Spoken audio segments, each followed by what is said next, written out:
नमस्कार साथियों, स्वागत है आपका ऑनलाइन स्टडी ग्रुप में।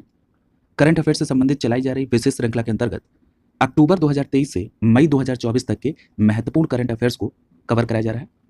इस क्रम में आज की क्लास में चर्चित व्यक्ति से संबंधित जो भी करंट है वो कंप्लीट करा दिया जाएगा।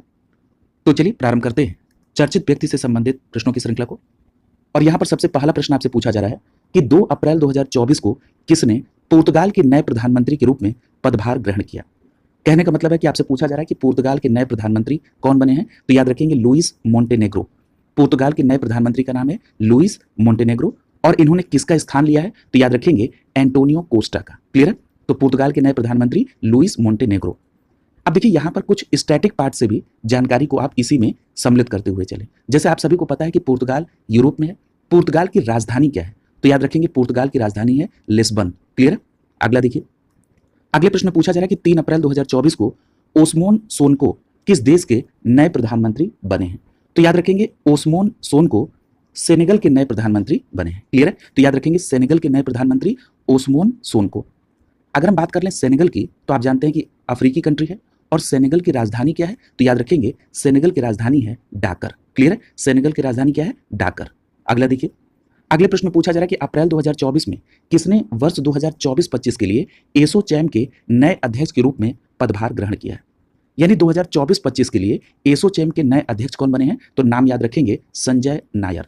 तो संजय नायर साहब को एसोचैम का नया अध्यक्ष बनाया गया है।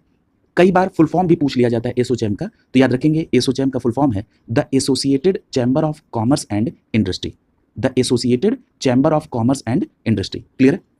और अगर स्थापना पूछी जाए गठन तो याद रखेंगे 1920 में। अगला प्रश्न देखिए, पूछा जा रहा है कि मार्च 2024 में 2024-25 के लिए फिक्की महिला संगठन यानी FLO की नई अध्यक्ष कौन बनी है। तो याद रखेंगे फिक्की महिला संगठन की नई अध्यक्ष का नाम है जॉयश्री दास वर्मा। बिल्कुल स्पष्ट याद रखेंगे जॉयश्री दास वर्मा जी को फिक्की महिला संगठन का नया अध्यक्ष बनाया गया। क्लियर। क्या नाम है जॉयश्री दास वर्मा। अगला प्रश्न देखिए, पूछा जा रहा है कि मार्च 2024 में एक्सिस कैपिटल लिमिटेड के नए प्रबंध निदेशक यानी MD, इसको करेक्ट कर लेंगे, ये MP नहीं MD होगा, मैनेजिंग डायरेक्टर और मुख्य कार्यकारी अधिकारी अर्थात CEO किसको नियुक्त किया गया है तो याद रखेंगे एक्सिस कैपिटल लिमिटेड के नए MD और CEO अतुल मेहरा बने। क्या नाम है अतुल मेहरा। तो Atul Mehra axis capital limited के नए MD और CEO बने हैं। अगला देखिए, अगले प्रश्न में पूछा जा रहा है कि 1 अप्रैल 2024 को किसने सूचना कार्यालय पत्र सूचना कार्यालय यानी PIB। अब देखिए PIB का फुल फॉर्म होता है इंग्लिश में प्रेस इंफॉर्मेशन ब्यूरो। क्लियर। तो आपसे पूछा जा रहा है कि PIB यानी प्रेस इंफॉर्मेशन ब्यूरो के नए प्रधान महानिदेशक कौन बने हैं। तो याद रखेंगे शेफाली बी शरण। स्पष्ट याद रखना है कि PIB यानी प्रेस इंफॉर्मेशन ब्यूरो के नए प्रधान महानिदेशक कौन बने हैं तो याद है शेफाली बी शरण। अगला प्रश्न पूछा जा रहा है कि मार्च 2024 में मध्य प्रदेश के नए लोकायुक्त कौन बने हैं। तो याद रखिएगा मध्य प्रदेश के नए लोकायुक्त का नाम है न्यायमूर्ति सत्येंद्र कुमार सिंह। क्लियर है। तो मध्य प्रदेश के नए लोकायुक्त का नाम क्या है न्यायमूर्ति सत्येंद्र कुमार सिंह। क्लियर है। अगला प्रश्न देखिए, अगले प्रश्न में पूछा जा रहा है कि अप्रैल 2024 में डेमोक्रेटिक रिपब्लिक कांगो की पहली महिला प्रधानमंत्री कौन बनी है। देखिए जब किसी भी ऑर्गेनाइजेशन में या जब किसी भी कंट्री के लिए किसी पहली महिला का अपॉइंटमेंट होता है तो परीक्षा के दृष्टिकोण से बहुत महत्वपूर्ण हो जाता है। तो स्पष्ट याद रखेंगे कि डेमोक्रेटिक रिपब्लिक कांगो की पहली महिला प्रधानमंत्री बनी है जुडिथ सुमिनवा तुलुका। क्या नाम है जुडिथ सुमिनवा तुलुका। क्लियर। तो याद रखेंगे जुडिथ सुमिनवा तुलुका जी डेमोक्रेटिक रिपब्लिक कांगो की पहली महिला प्रधानमंत्री बनी है। क्या नाम है जुडिथ सुमिनवा तुलुका। अगला देखिए, पूछा जा रहा है, अच्छा यहां पर एक बात और याद रखिए, ये जो डेमोक्रेटिक रिपब्लिक कांगो इसकी राजधानी क्या है तो याद रखेंगे इसकी राजधानी है किंशासा। क्या नाम है राजधानी का किंशासा। अगला देखिए, पूछा जा रहा है कि मार्च 2024 में कौन नॉर्दर्न कोलफील्ड लिमिटेड यानी NCL के नए अध्यक्ष और प्रबंध निदेशक बने हैं। तो याद रखेंगे नॉर्दर्न कोलफील्ड लिमिटेड के नए अध्यक्ष बने हैं B साईराम। क्या नाम है B साईराम। क्लियर है। तो नॉर्दर्न कोलफील्ड लिमिटेड यानी NCL के नए अध्यक्ष हैं B साईराम। अगला प्रश्न आपसे पूछा जा रहा है कि मार्च 2024 में कौन बैंक ऑफ महाराष्ट्र के नए प्रबंध निदेशक और मुख्य कार्यकारी अधिकारी बने हैं। तो याद रखिएगा उनका नाम है निधु सक्सेना। क्या नाम है निधु सक्सेना। तो याद रखेंगे बैंक ऑफ महाराष्ट्र के नए MD और CEO कौन बने हैं निधु सक्सेना। अगला प्रश्न देखिए, पूछा जा रहा है कि 29 मार्च 2024 को लुइस गोसेट जूनियर का निधन हो गया। वह थे क्या तो याद रखेंगे वो एक प्रसिद्ध अमेरिकी अभिनेता थे। तो याद रखेंगे लुइस गोसेट जूनियर ये अमेरिका के एक प्रसिद्ध अभिनेता थे और वे सर्वश्रेष्ठ सहायक अभिनेता की श्रेणी में ऑस्कर पुरस्कार जीतने वाले पहले अश्वेत व्यक्ति थे।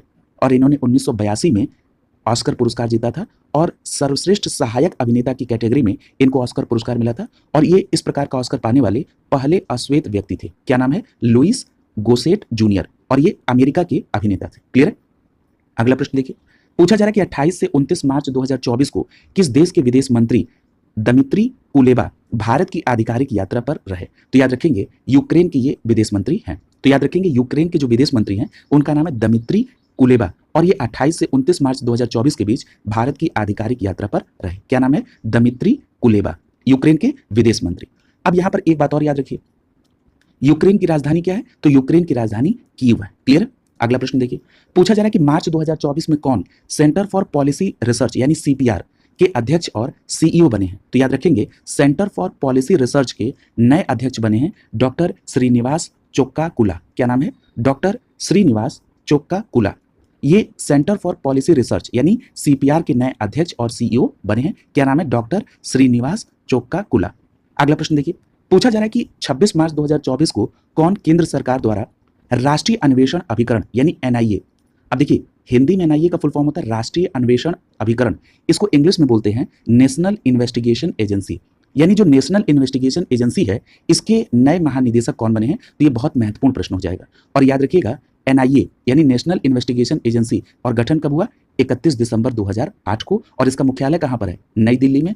और इसके जो नए महानिदेशक बने हैं उनका नाम क्या है? तो उनका नाम है सदानंद वसंत दाते। क्या नाम है? सदानंद वसंत दाते। क्लियर है? ये एनआईए के नए महानिदेशक नियुक्त हुए हैं। अगला देखिए, अगला प्रश्न पूछा जा रहा है कि 26 मार्च 2024 को कौन केंद्र सरकार के द्वारा पुलिस अनुसंधान एवं विकास ब्यूरो यानी BPR&D के नए महानिदेशक नियुक्त हुए हैं? तो याद रखेंगे पुलिस अनुसंधान एवं विकास ब्यूरो के नए महानिदेशक बने हैं राजीव कुमार शर्मा। तो याद रखेंगे राजीव कुमार शर्मा पुलिस अनुसंधान एवं विकास ब्यूरो के नए महानिदेशक बने हैं। अगला प्रश्न पूछा जा रहा है कि 26 मार्च 2024 को केंद्र सरकार के द्वारा राष्ट्रीय आपदा मोचन बल यानी एनडीआरएफ के नए महानिदेशक कौन बने हैं? ये भी बहुत महत्वपूर्ण है। तो याद रखेंगे एनडीआरएफ के नए महानिदेशक पीयूष आनंद है। क्या नाम है? पीयूष आनंद, ये एनडीआरएफ के नए महानिदेशक हैं। एनडीआरएफ का फुल फॉर्म क्या होगा इंग्लिश में? तो एनडीआरएफ को कहते हैं नेशनल डिजास्टर रिस्पांस फोर्स। क्या कहते हैं? National disaster response force. और यहाँ पर याद रखिएगा कि जो एनडीआरएफ है ये एक अधिनियम है जिसको कहते हैं आपदा प्रबंधन अधिनियम 2005, और इसी आपदा प्रबंधन अधिनियम 2005 के तहत 19 जनवरी 2006 को एनडीआरएफ का गठन हुआ था। क्लियर है? इसीलिए कई बार यह प्रश्न पूछा जाता है कि एनडीआरएफ का स्थापना दिवस कब मनाया जाता है? तो याद रखेंगे एनडीआरएफ का स्थापना दिवस 19 जनवरी को मनाया जाता है, और इसके नए महानिदेशक बने हैं पीयूष आनंद साहब। क्लियर है? अगला प्रश्न देखिए, पूछा जा रहा है कि 2 अप्रैल 2024 को बिसौरा दियोमाए फाये ये किस देश के नए राष्ट्रपति बने हैं? तो याद रखेंगे सेनेगल के। तो जो सेनेगल के नए राष्ट्रपति का नाम है उनका नाम क्या है? बिसौरा दियोमाए फाये। ये जो बिसौरा दियोमाए फाये हैं ये सेनेगल के नए राष्ट्रपति बने हैं। और अभी आपने सेनेगल के नए प्रधानमंत्री का नाम भी देखा था, उनका नाम क्या था? ओस्मोन सोनको। क्या नाम था? ओस्मोन सोनको। क्लियर? तो याद रखेंगे दोनों बात कि सेनेगल के जो नए प्रधानमंत्री उनका नाम है ओस्मोन सोनको, और सेनेगल के नए राष्ट्रपति का नाम है बिसौरा दियोमाए फाये। क्लियर? और सेनेगल की राजधानी हमने आपको क्या बताई थी? डाकर। क्लियर? अगला देखिए, अगले प्रश्न आपसे पूछा जा रहा है कि भारतीय मूल के कौन माइक्रोसॉफ्ट विंडोज के नए प्रमुख बने हैं? तो याद रखेंगे उनका नाम है पवन दावुलरी। क्या नाम है? पवन दावुलरी। अब यहाँ पर 2 बातें ध्यान रखना है, ये जो पवन दावुलरी हैं ये भारतीय मूल के हैं, और किसके प्रमुख बने हैं? माइक्रोसॉफ्ट विंडोज के। क्लियर है? तो माइक्रोसॉफ्ट विंडोज के नए प्रमुख का नाम क्या है? पवन दावुलरी। क्लियर है? अगला देखिए, अगला प्रश्न आपसे ये पूछा जा रहा है कि मार्च 2024 में कौन इंडियन स्टील एसोसिएशन यानी आईएसए के नए अध्यक्ष बने हैं? तो याद रखेंगे इंडियन स्टील एसोसिएशन के नए अध्यक्ष हैं जिंदल स्टील एंड पावर के अध्यक्ष नवीन जिंदल। तो याद रखेंगे इंडियन स्टील एसोसिएशन के नए अध्यक्ष का नाम क्या है? नवीन जिंदल। क्लियर है? अगला प्रश्न देखिए, अगले प्रश्न में पूछा जा रहा है कि फिलिस्तीन के नए प्रधानमंत्री का नाम क्या है? तो याद रखेंगे फिलिस्तीन के नए प्रधानमंत्री का नाम है मोहम्मद मुस्तफ़ा। क्या नाम है? मोहम्मद मुस्तफ़ा। तो याद रखेंगे फिलिस्तीन के नए प्रधानमंत्री का नाम क्या है? मोहम्मद मुस्तफ़ा। क्लियर?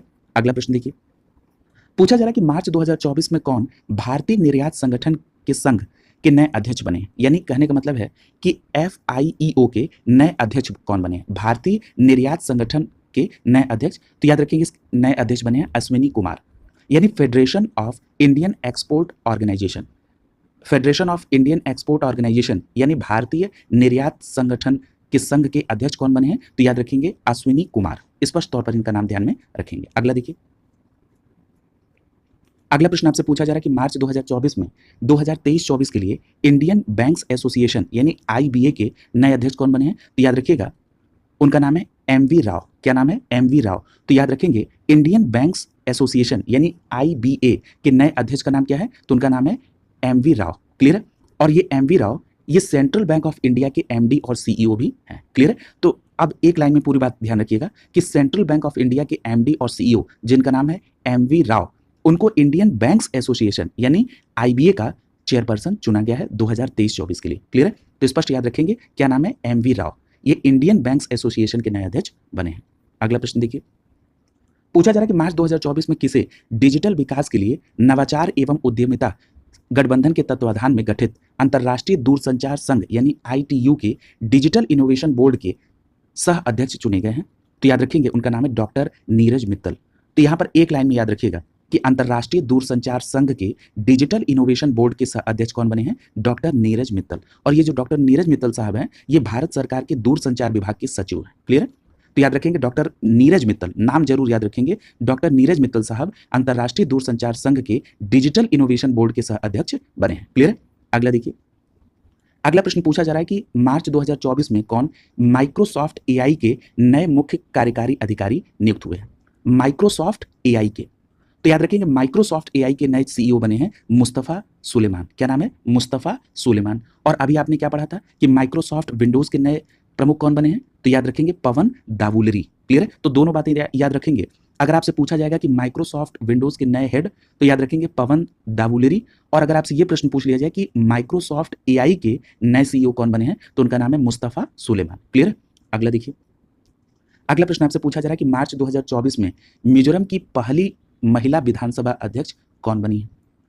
प्रश्न आपसे ऐसे भी पूछा जा सकता है कि हाल ही में किस राज्य में पहली महिला विधानसभा अध्यक्ष बनी है? तो आपको जवाब देना होगा मिजोरम में। और उनका नाम क्या है जो मिजोरम की पहली महिला विधानसभा अध्यक्ष बनी है? तो उनका नाम है वारिल वन्नई हसांगी। क्या नाम है? बारिल वन्नई हसांगी। क्लियर है? तो स्पष्ट याद रखेंगे कि बारिल वन्नई हसांगी ये मिजोरम की पहली महिला विधानसभा अध्यक्ष बनी है। क्या नाम है? बारिल वन्नई हसांगी। क्लियर है? अगला देखिए, अगला प्रश्न आपसे पूछा जा रहा है कि मार्च 2024 में तमिलिसाई सुंदरराजन ने किस राज्य के राज्यपाल पद से इस्तीफा दे दिया है? तो याद रखेंगे तेलंगाना के, यानी तेलंगाना के राज्यपाल पद से तमिलिसाई सुंदरराजन ने इस्तीफा दे दिया है। तो तमिलिसाई सुंदरराजन साहब ने किस राज्य के राज्यपाल पद से इस्तीफा दिया? तो याद रखेंगे तेलंगाना के। क्लियर है? और अब उनकी जगह पर झारखंड के राज्यपाल सीपी राधाकृष्णन को तेलंगाना के राज्यपाल और पुडुचेरी के राज्यपाल का अतिरिक्त प्रभार सौंपा गया है। क्लियर है? तो याद रखेंगे झारखंड के जो राज्यपाल हैं उनका नाम है सीपी राधाकृष्णन, और इनको अब तेलंगाना के राज्यपाल के साथ साथ पुडुचेरी केंद्र शासित प्रदेश के उप राज्यपाल का भी अतिरिक्त प्रभार सौंपा गया है। अब देखिए यहां से एक प्रश्न आपसे कोरिलेट किया जा सकता है पॉलिटी से। क्या प्रश्न बनेगा? आपसे यह प्रश्न बन सकता है कि क्या किसी एक व्यक्ति को एक से अधिक राज्यों का राज्यपाल नियुक्त किया जा सकता है? तो आपका जवाब होगा हाँ। जैसे यहां पर सीपी राधाकृष्णन साहब को झारखंड के साथ साथ तेलंगाना का भी अतिरिक्त प्रभार मिल गया है। अब इसकी व्यवस्था किसमें है? तो आप सभी इस बात से तो परिचित हैं कि अनुच्छेद 153 में राज्यपाल के संदर्भ में बात कही गई है, और इसी अनुच्छेद 153 के परंतुक में जोड़ा गया कि किसी एक व्यक्ति को एक से अधिक राज्यों का राज्यपाल बनाया जा सकता है। और ये जो अनुच्छेद 153 में ये परंतुक जोड़ा गया था, ये किस संविधान संशोधन के तहत जोड़ा गया था? तो याद रखेंगे 7वां संविधान संशोधन। क्लियर है? तो 7वें संविधान संशोधन के तहत अनुच्छेद 153 में परंतुक जोड़कर ये व्यवस्था की गई कि एक व्यक्ति एक से अधिक राज्यों का राज्यपाल हो सकता है। क्लियर है? और यहाँ पर उदाहरण के तौर पर आप करंट में सीपी राधाकृष्णन साहब का नाम याद रखेंगे, जिनको झारखंड के साथ साथ तेलंगाना का राज्यपाल और पुडुचेरी केंद्र शासित प्रदेश का उप राज्यपाल का प्रभार दिया गया। क्लियर हो गया? अगला देखिए, तो देखिए जब भी इस तरह के कभी भी करंट में कोई टॉपिक आए तो जरूर उसको आप उसके स्टैटिक पार्ट से कोरिलेट किया करिएगा, क्योंकि इसी तरह से प्रश्न बनते हैं। अगला देखिए, पूछा जा रहा है कि मार्च 2024 में कौन रूस में भारत के नए राजदूत नियुक्त हुए हैं? तो याद रखेंगे रूस में भारत के नए राजदूत नियुक्त हुए हैं विनय कुमार। क्या नाम है? विनय कुमार। तो याद रखेंगे विनय कुमार साहब रूस में भारत के नए राजदूत बने हैं। अगला प्रश्न पूछा जा रहा है कि मार्च 2024 में व्लादिमीर पुतिन कौन सी बार रूस के राष्ट्रपति निर्वाचित हुए हैं? तो याद रखेंगे 5वीं बार। तो याद रखेंगे मार्च 2024 में 5वीं बार व्लादिमीर पुतिन रूस के राष्ट्रपति बने हैं। और याद रखिएगा वे वर्ष 1999 से रूस के राष्ट्रपति या प्रधानमंत्री के तौर पर नेतृत्व कर रहे हैं। क्लियर?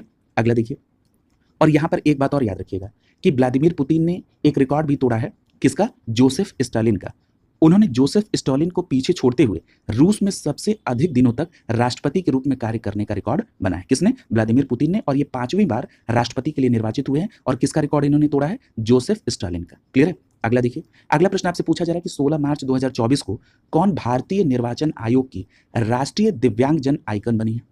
तो याद रखिएगा, भारतीय निर्वाचन आयोग की राष्ट्रीय दिव्यांगजन आइकन प्रसिद्ध पैरा तीरंदाज खिलाड़ी शीतल देवी बनी है। क्या नाम है उनका? शीतल देवी। ये जो शीतल देवी हैं, ये एक पैरा तीरंदाज खिलाड़ी हैं जिनको भारतीय निर्वाचन आयोग ने राष्ट्रीय दिव्यांगजन आइकन बनाया है। क्लियर है?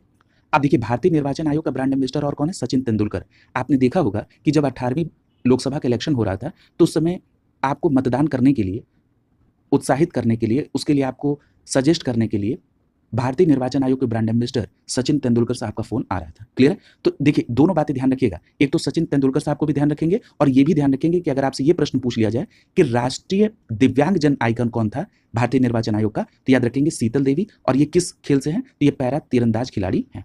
अब देखिए, ये तो बात रही चर्चा की टोटल बात, लेकिन अगर यहां से एक प्रश्न नया क्रिएट करना हो तो सीधा ये भी प्रश्न बन सकता है कि हाल ही में चर्चा में रही शीतल देवी किस खेल से संबंधित है। क्लियर है?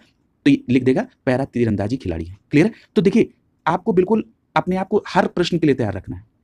हो सकता है कि ऐसा भी प्रश्न पूछ ले कि जिसमें भारतीय निर्वाचन आयोग का जिक्र ही न हो, लेकिन यहां पर चर्चा हुई, इसीलिए इनका एक नया प्रश्न बन सकता है कि शीतल देवी किस खेल से हैं, तो याद रखेंगे पैरा तीरंदाज खिलाड़ी। क्लियर है? अगला देखिए, अगला प्रश्न आपसे पूछा जा रहा है कि मार्च 2024 में केंद्र सरकार द्वारा किसे राष्ट्रीय स्वच्छ गंगा मिशन का नया महानिदेशक नियुक्त किया गया है? तो याद रखेंगे, राष्ट्रीय स्वच्छ गंगा मिशन का नया महानिदेशक राजीव कुमार मित्तल साहब को बनाया गया है। क्या नाम है? राजीव कुमार मित्तल।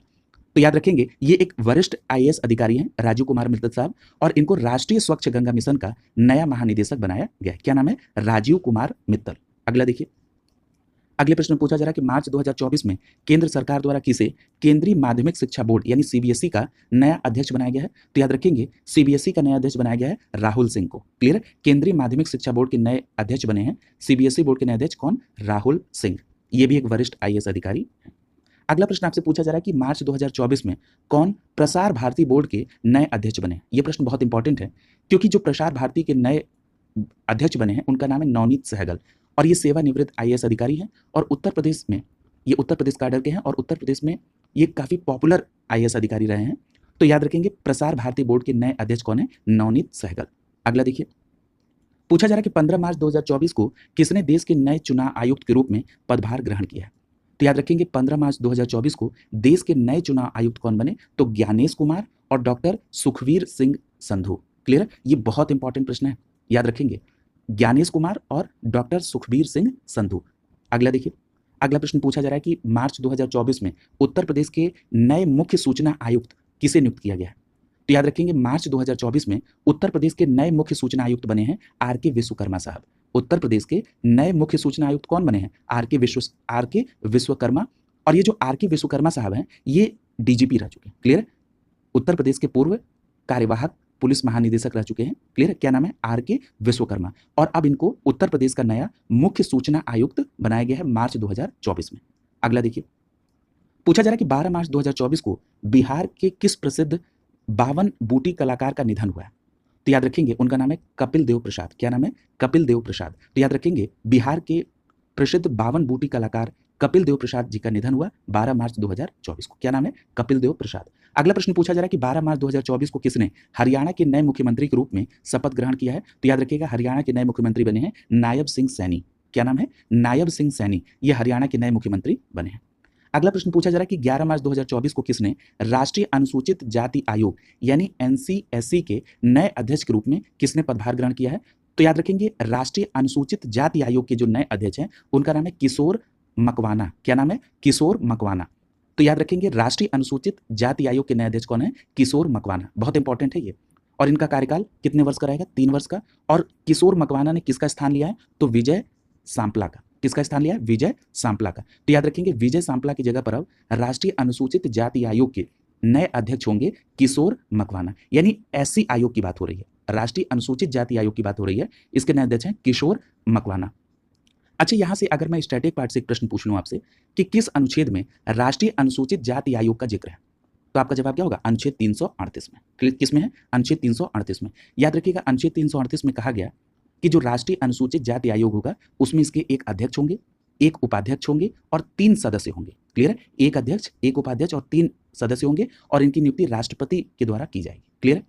तो फिर आपके मन में एक प्रश्न ये भी उठ रहा होगा कि अगर आपने राष्ट्रीय अनुसूचित जाति आयोग का अनुच्छेद बता दिया तो आप राष्ट्रीय अनुसूचित जनजाति आयोग और ओबीसी आयोग इन दोनों के अनुच्छेद को बता दीजिए। तो देखिए राष्ट्रीय अनुसूचित जाति आयोग के का जो अनुच्छेद है संविधान में जिसमें इसका विवरण है वो है अनुच्छेद 338 और राष्ट्रीय अनुसूचित जनजाति आयोग यानी जो एसटी आयोग है उसका विवरण अनुच्छेद 338 क में किया गया है। किसमें? अनुच्छेद 338 क में किया गया है एसटी आयोग का। क्लियर है? और अगर हम बात कर लें ओबीसी आयोग के लिए तो ओबीसी आयोग की नियुक्ति का जो राष्ट्रपति का पावर है वो अनुच्छेद 340 में दिया गया। क्लियर? तो ये तीनों बातें आप ध्यान में रखेंगे। अगला देखिए, और एससी आयोग के जो नए अध्यक्ष है उनका नाम है किशोर मकवाना। अगला प्रश्न, अब देखिए यहाँ पर जो एससी आयोग है यानी राष्ट्रीय अनुसूचित जाति आयोग है इसका जो प्रावधान है ये बताया गया अनुच्छेद 338 में। और एसटी आयोग किसमें है? यानी राष्ट्रीय अनुसूचित जनजाति आयोग, तो आप कहेंगे 338 क में। और ओबीसी आयोग की बात जो है अनुच्छेद 340 में। अगला प्रश्न देखिए, पूछा जा रहा है कि 11 मार्च 2024 को किसने केंद्रीय सतर्कता आयोग के सतर्कता आयुक्त के रूप में पदभार ग्रहण किया? तो याद रखेंगे केंद्रीय सतर्कता आयोग में जो सतर्कता आयुक्त बने हैं उनका नाम है एएस राजीव। तो याद रखेंगे एएस राजीव साहब को केंद्रीय सतर्कता आयोग में आयुक्त नियुक्त किया गया। क्या नाम है? एएस राजीव। क्लियर है? और ये जो एएस राजीव साहब हैं इनका कार्यकाल क्या होगा? तो 4 वर्ष या 65 वर्ष जो भी पहले हो। क्लियर? तो याद रखेंगे एएस राजीव साहब केंद्रीय सतर्कता आयोग में नए सतर्कता आयुक्त हुए, 4 वर्ष या 65 वर्ष जो पहले पूरा हो ये इनका कार्यकाल होगा। क्लियर है? अगला देखिए, अगले प्रश्न में पूछा जा रहा है कि 10 मार्च 2024 को किसने लोकपाल के दूसरे अध्यक्ष के रूप में शपथ ग्रहण किया है? अब देखिए यहाँ पर आपको सीधे नाम याद रखना है अजय माणिक राव खानविलकर का। तो याद रखेंगे अजय माणिक राव खानविलकर को लोकपाल का अध्यक्ष बनाया गया और ये लोकपाल के दूसरे अध्यक्ष हैं। क्लियर है? क्या नाम है? अजय माणिक राव खानविलकर।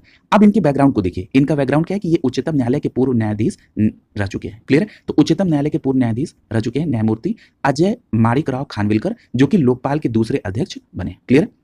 अब यहाँ पर एक बात याद रखिएगा कि इनको जो पद और गोपनीयता की शपथ है वो राष्ट्रपति द्रौपदी मुर्मू जी ने दिलाई।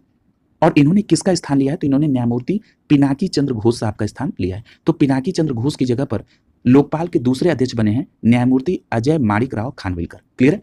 और याद रखिएगा इसके अलावा लोकपाल के न्यायिक और गैर न्यायिक सदस्य भी होते हैं। अगर हम बात कर लें कि लोकपाल के न्यायिक सदस्य कौन है तो इसमें न्यायमूर्ति लिंगप्पा नारायण स्वामी, न्यायमूर्ति संजय यादव और न्यायमूर्ति ऋतुराज अवस्थी। ये तीनों लोग न्यायिक सदस्य हैं किसके? लोकपाल के।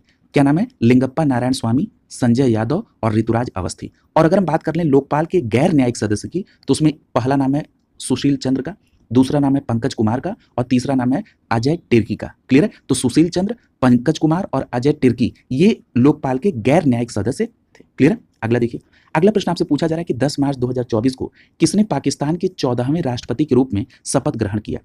तो याद रखेंगे पाकिस्तान के 14वें राष्ट्रपति के तौर पर 10 मार्च 2024 को जो पदभार ग्रहण किया वो आसिफ अली जरदारी ने। किसने? आसिफ अली जरदारी। और ये किसके पार्टी के हैं? किस पार्टी के हैं? पीपीपी यानी पाकिस्तान पीपुल्स पार्टी। यानी पाकिस्तान पीपुल्स पार्टी के जो वरिष्ठ नेता हैं आसिफ अली जरदारी वो पाकिस्तान के 14वें राष्ट्रपति बने हैं। कब? 10 मार्च 2024। तो पाकिस्तान के नए राष्ट्रपति का नाम क्या है? आसिफ अली जरदारी और वो किस क्रम के? 14वें। याद रखिएगा वो दूसरी बार प्रधानमंत्री राष्ट्रपति बने हैं पाकिस्तान के और इसके पहले वो 2008 से 2013 तक पाकिस्तान के राष्ट्रपति रह चुके हैं और अब वो 10 मार्च 2024 को पाकिस्तान के 14वें राष्ट्रपति बने हैं। क्या नाम है? आसिफ अली जरदारी। क्लियर है? अगला देखिए, अगला प्रश्न पूछा जा रहा है कि मार्च 2024 में किस प्रसिद्ध समाज सेविका और लेखिका को राष्ट्रपति द्रौपदी मुर्मू ने राज्यसभा के सदस्य के रूप में मनोनीत किया है? तो उनका नाम है सुधा मूर्ति। बहुत इंपॉर्टेंट है, याद रखेंगे ये समाज सेविका और लेखिका हैं। क्या नाम है? सुधा मूर्ति, जिनको राष्ट्रपति महोदया ने राज्यसभा के सदस्य के रूप में मनोनीत किया है। क्लियर? और याद रखिएगा ये जो सुधा मूर्ति जी हैं ये इन्फोसिस के सह संस्थापक एन आर नारायण मूर्ति, क्या नाम है उनका?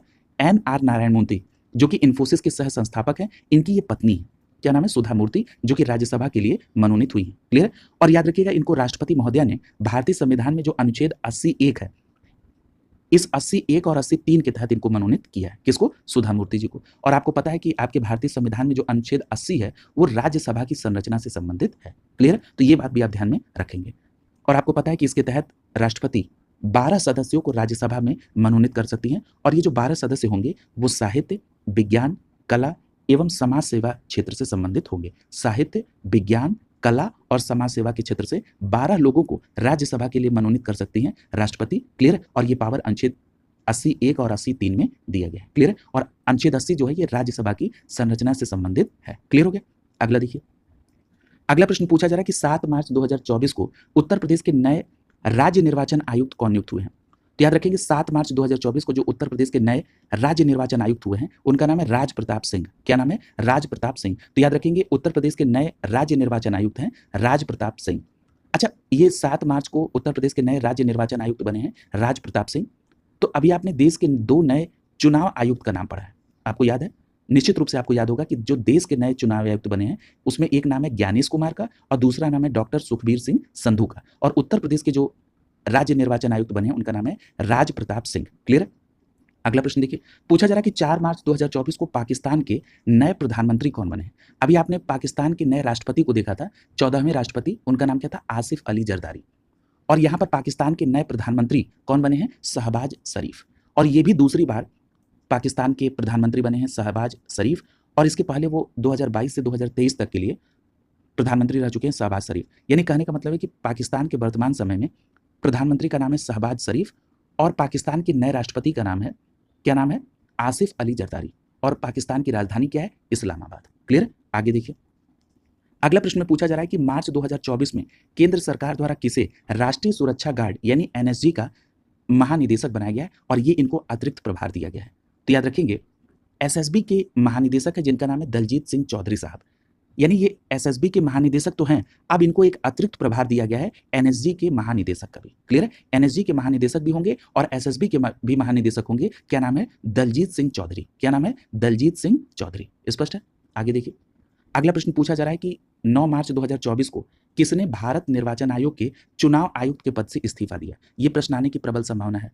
क्लियर है, क्योंकि ये बहुत क्रूशियल टाइम में इस्तीफा हुआ था। तो याद रखेंगे भारत निर्वाचन आयोग के निर्वाचित आयुक्त के पद से इस्तीफा देने वाले, निर्वाचन आयुक्त के पद से इस्तीफा देने वाले कौन थे? अरुण गोयल। क्लियर है। तो ये तीनों नाम याद रखेंगे कि 9 मार्च 2024 को भारत निर्वाचन आयोग के निर्वाचन आयुक्त के पद से इस्तीफा दिया अरुण गोयल ने। और उसके बाद देश के नए चुनाव आयुक्त कौन बने? ज्ञानेश कुमार और डॉक्टर सुखबीर सिंह संधू। क्लियर। अगला देखिए, अगले प्रश्न में पूछा जा रहा है कि 5 मार्च 2024 को किसने पेरू के नए प्रधानमंत्री के रूप में पदभार ग्रहण किया है? तो याद रखेंगे पेरू के नए प्रधानमंत्री का नाम है गुस्तावो एड्रियानजेन। क्या नाम है? गुस्तावो एड्रियानजेन। क्लियर है। तो स्पष्ट याद रखिएगा पेरू के नए प्रधानमंत्री गुस्तावो एड्रियानजेन। क्लियर है। और ये जो गुस्तावो एड्रियानजेन है ये पेरू के नए प्रधानमंत्री बने हैं। और आपको पता है कि पेरू का मतलब किस जगह पर है? ये दक्षिण अमेरिका में। और पेरू की राजधानी क्या है? लीमा।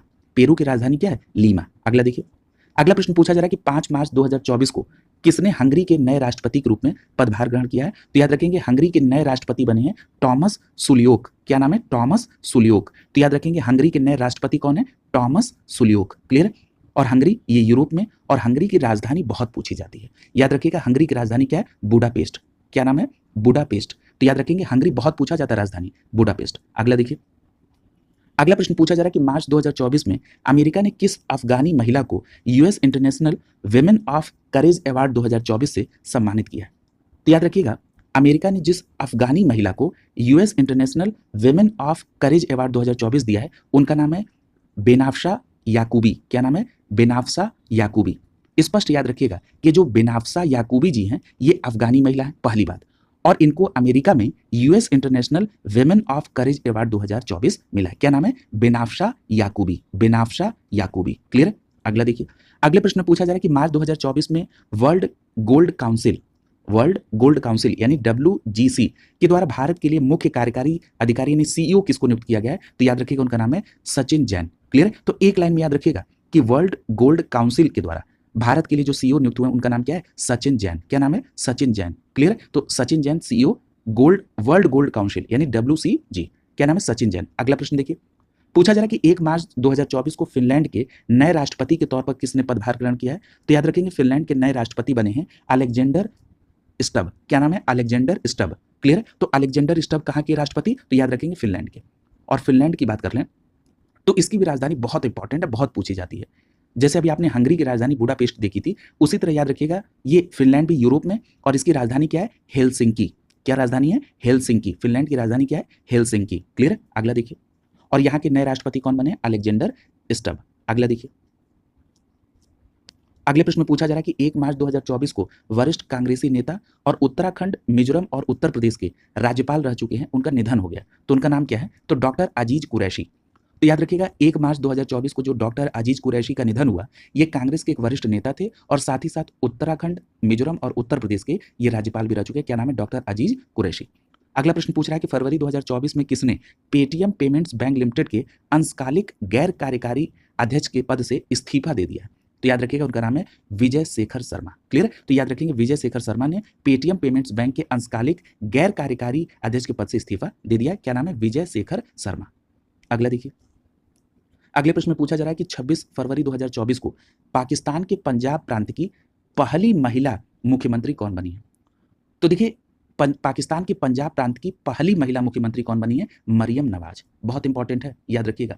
तो मरियम नवाज जो है ये पाकिस्तान के पंजाब प्रांत की पहली महिला मुख्यमंत्री बनी।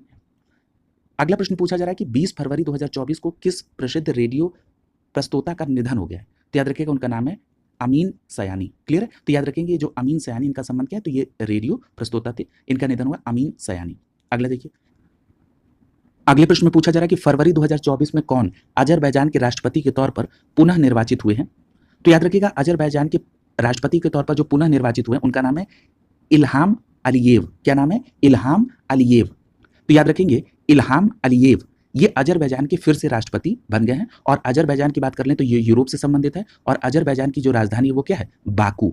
अजरबैजान की राजधानी है बाकू और इसके फिर से राष्ट्रपति बने हैं Ilham Aliyev. Ilham Aliyev. Clear? अगला देखिए, अगले प्रश्न में आपसे पूछा जा रहा है कि 29 फरवरी 2024 को छत्तीसगढ़ के किस प्रसिद्ध पुरातत्वविद का निधन हो गया? तो याद रखिएगा उनका नाम है अरुण कुमार शर्मा।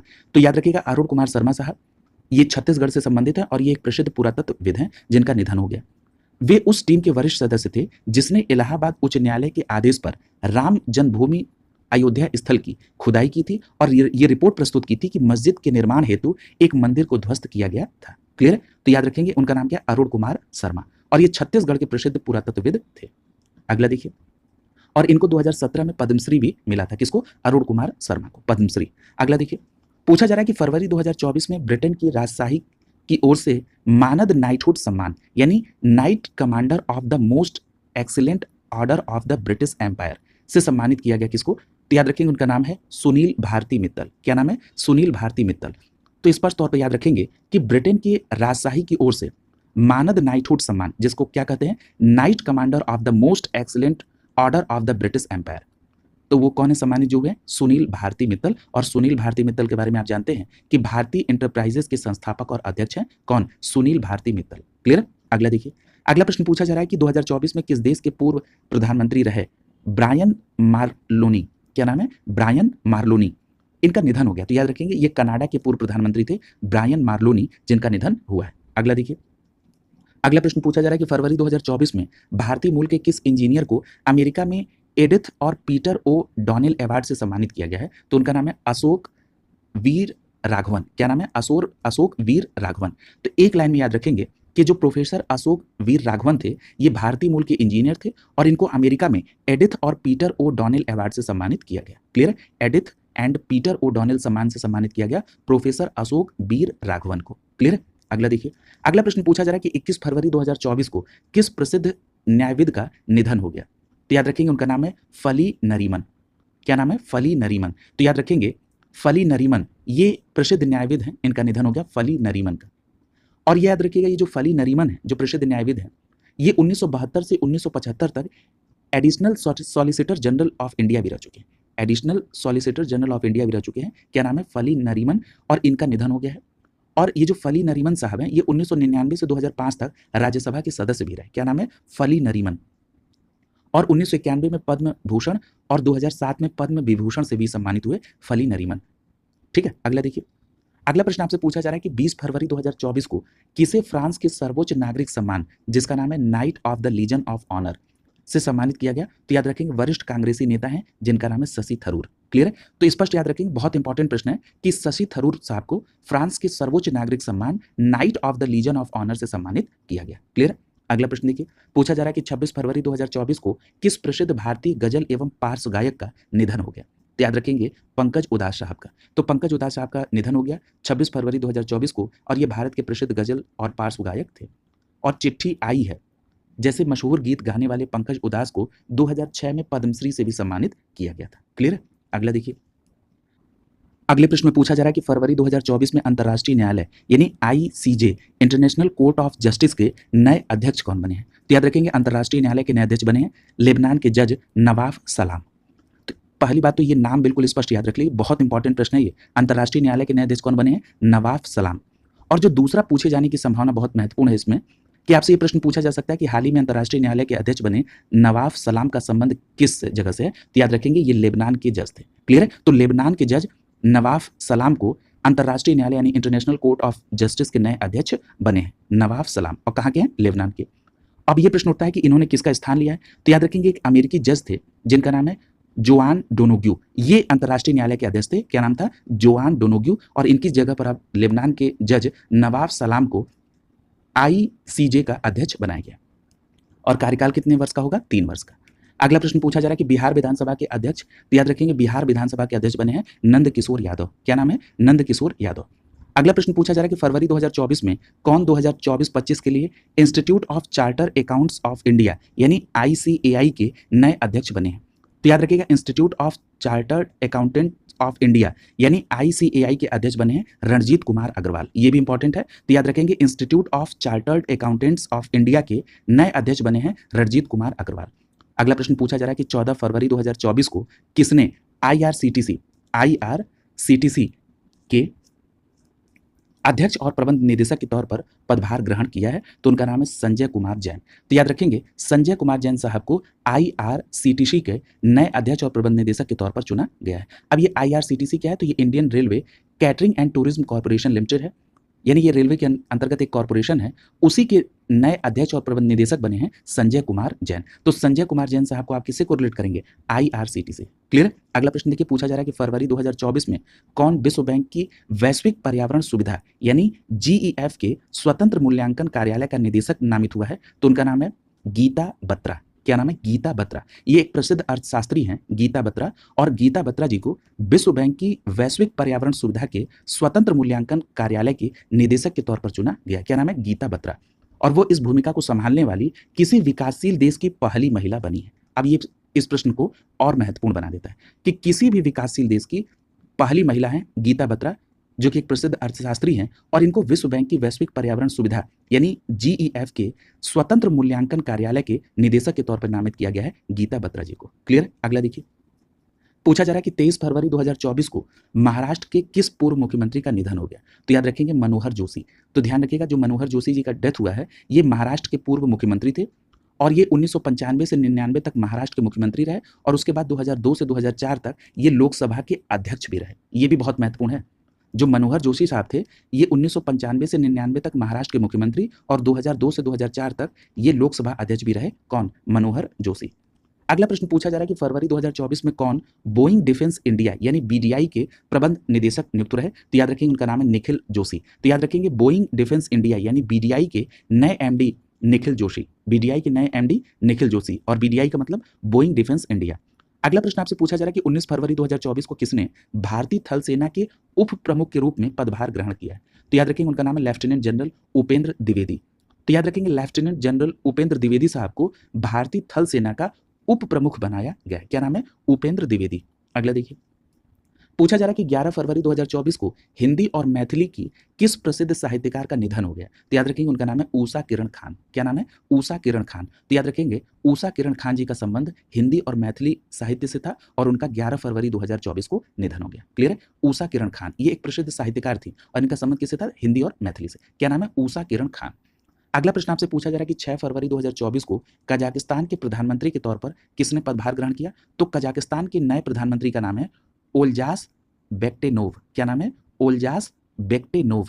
क्लियर है? तो स्पष्ट याद रखिएगा कि ओल्जास बेक्टेनोव को कजाकिस्तान का नया प्रधानमंत्री बनाया गया, और ये कजाकिस्तान एशिया में, और कजाकिस्तान की राजधानी भी बहुत पूछा जाता है।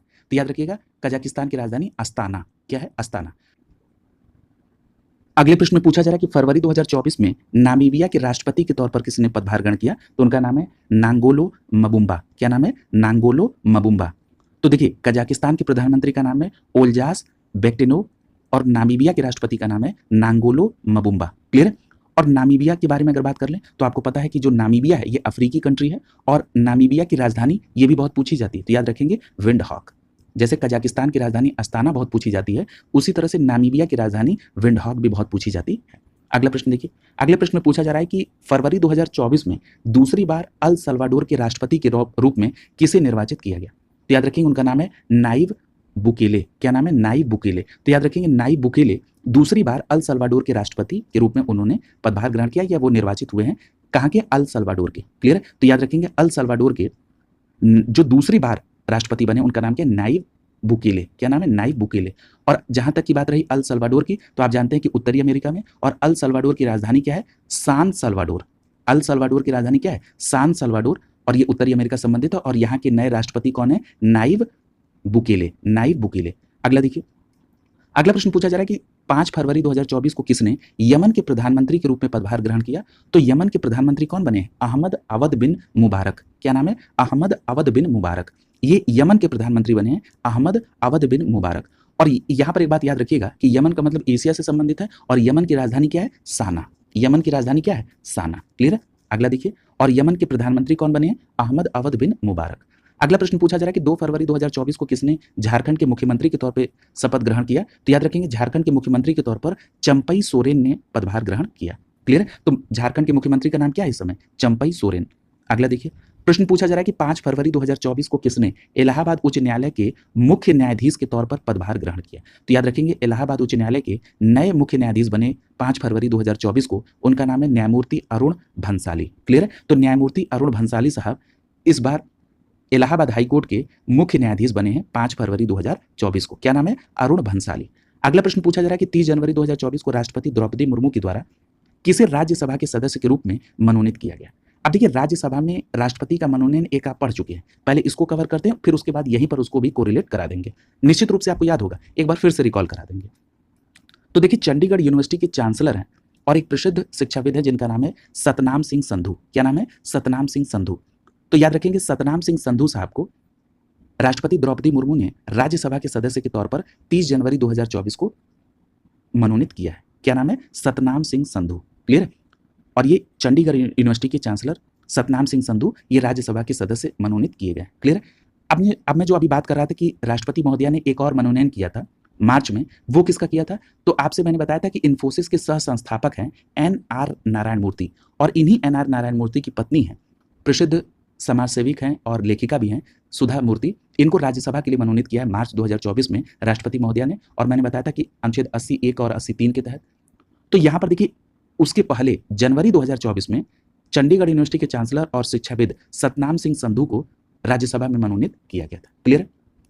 अच्छा, यहाँ पर जो ये संधू नाम आ रहा है, इससे संदर्भित भी एक फैक्ट आपने पढ़ा है, जरा दोनों नाम को आप स्पष्ट तौर पर अलग याद रखिएगा कि जो देश के नए चुनाव आयुक्त थे उसमें एक चुनाव आयुक्त का नाम था ज्ञानेश कुमार, और जो दूसरे चुनाव आयुक्त थे उनका नाम क्या था? डॉक्टर सुखबीर सिंह संधू। क्लियर है? तो याद रखेंगे सुखबीर सिंह संधू ये देश के नए चुनाव आयुक्त बने हैं, और अगर सतनाम सिंह संधू को कहा जाएगा तो ये राज्यसभा के तौर पर जनवरी 2024 में मनोनीत किए गए। क्लियर? अगला प्रश्न देखिए, पूछा जा रहा है कि 29 जनवरी 2024 को कौन भारतीय दूरसंचार विनियामक प्राधिकरण यानी ट्राई के नए अध्यक्ष बने हैं? तो याद रखिए भारतीय दूरसंचार विनियामक प्राधिकरण ट्राई के जो नए अध्यक्ष हैं उनका नाम है अनिल कुमार लाहोटी। क्या नाम है? अनिल कुमार लाहोटी। बहुत इंपॉर्टेंट फैक्ट है, बिल्कुल क्लियर कट याद रखेंगे कि ट्राई के नए अध्यक्ष कौन बने? अनिल कुमार लाहोटी। क्लियर? अगला प्रश्न देखिए, पूछा जा रहा है कि 26 जनवरी 2024 को भारत के 75वें गणतंत्र दिवस समारोह 2024 में मुख्य अतिथि कौन थे? तो याद रखिएगा, इसमें मुख्य अतिथि थे फ्रांस के राष्ट्रपति इमैनुअल मैक्रों। कौन थे? फ्रांस के राष्ट्रपति इमैनुअल मैक्रों। क्लियर है? तो स्पष्ट तौर पर याद रखेंगे कि 75वें गणतंत्र दिवस समारोह 2024 में मुख्य अतिथि थे फ्रांस के राष्ट्रपति इमैनुअल मैक्रों, और याद रखिएगा छठे फ्रांसीसी नेता बने जिन्होंने भारत में यह सम्मान प्रदान किया। अब देखिए, ये तो आपने देख लिया कि बतौर मुख्य अतिथि 2024 में गणतंत्र दिवस समारोह में फ्रांस के राष्ट्रपति इमैनुअल मैक्रों थे। इसके पहले आपने ये भी पढ़ा है कि जो 26 जनवरी पर झांकी निकली थी उसमें सबसे नंबर 1 पर किसको रखा गया? किस राज्य की झांकी नंबर 1 पर थी? तो याद रखेंगे गणतंत्र दिवस समारोह में उड़ीसा राज्य की झांकी को नंबर 1 रखा गया था। अच्छा, अब उड़ीसा राज्य की झांकी का विषय क्या था? तो याद रखेंगे विकसित भारत में महिला सशक्तिकरण। क्या था? विकसित भारत में महिला सशक्तिकरण। क्लियर है? देखिए ये वो फैक्ट है जहां से प्रश्न सीधे पूछे जाते हैं। क्लियर है?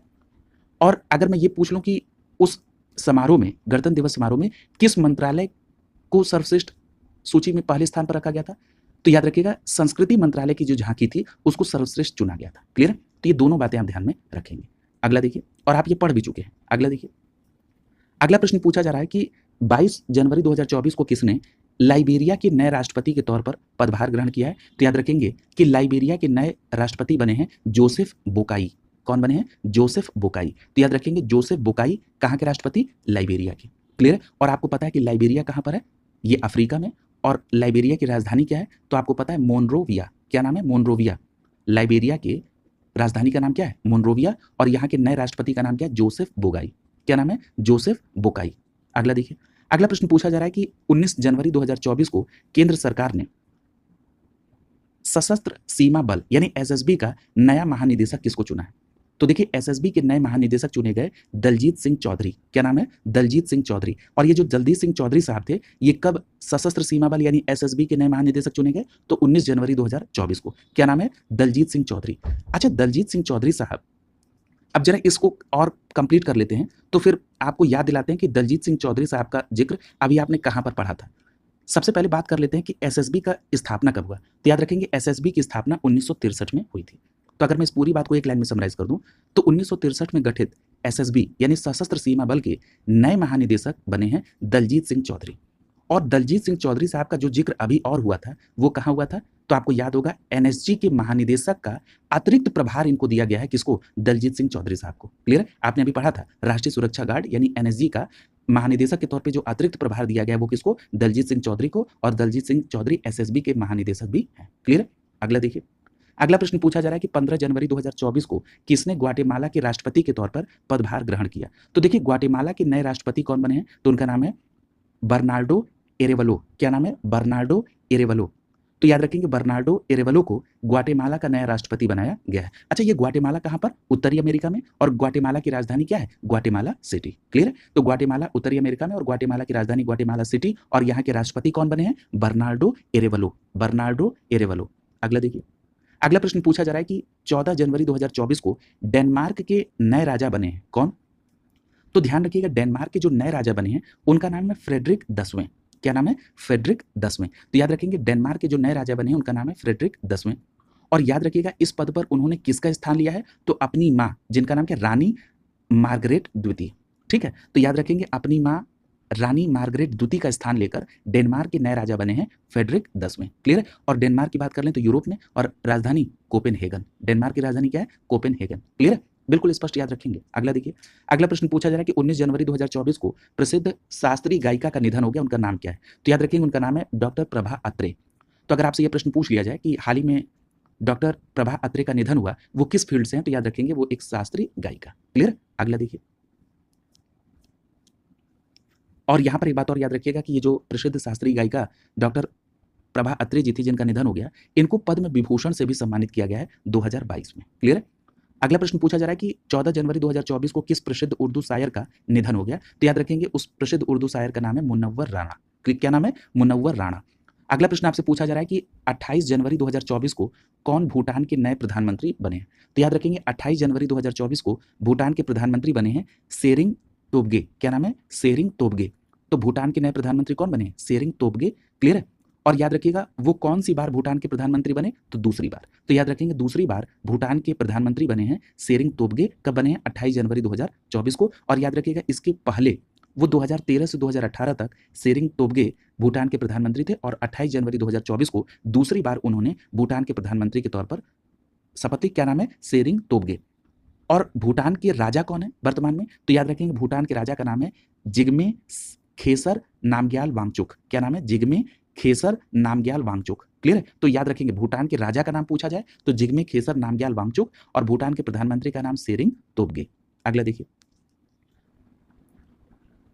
अगले प्रश्न में पूछा जा रहा है कि 11 जनवरी 2024 को शेख हसीना ने कौन सी बार बांग्लादेश के प्रधानमंत्री के तौर पर शपथ ग्रहण किया? तो याद रखेंगे शेख हसीना 5वीं बार बांग्लादेश के प्रधानमंत्री बनी है।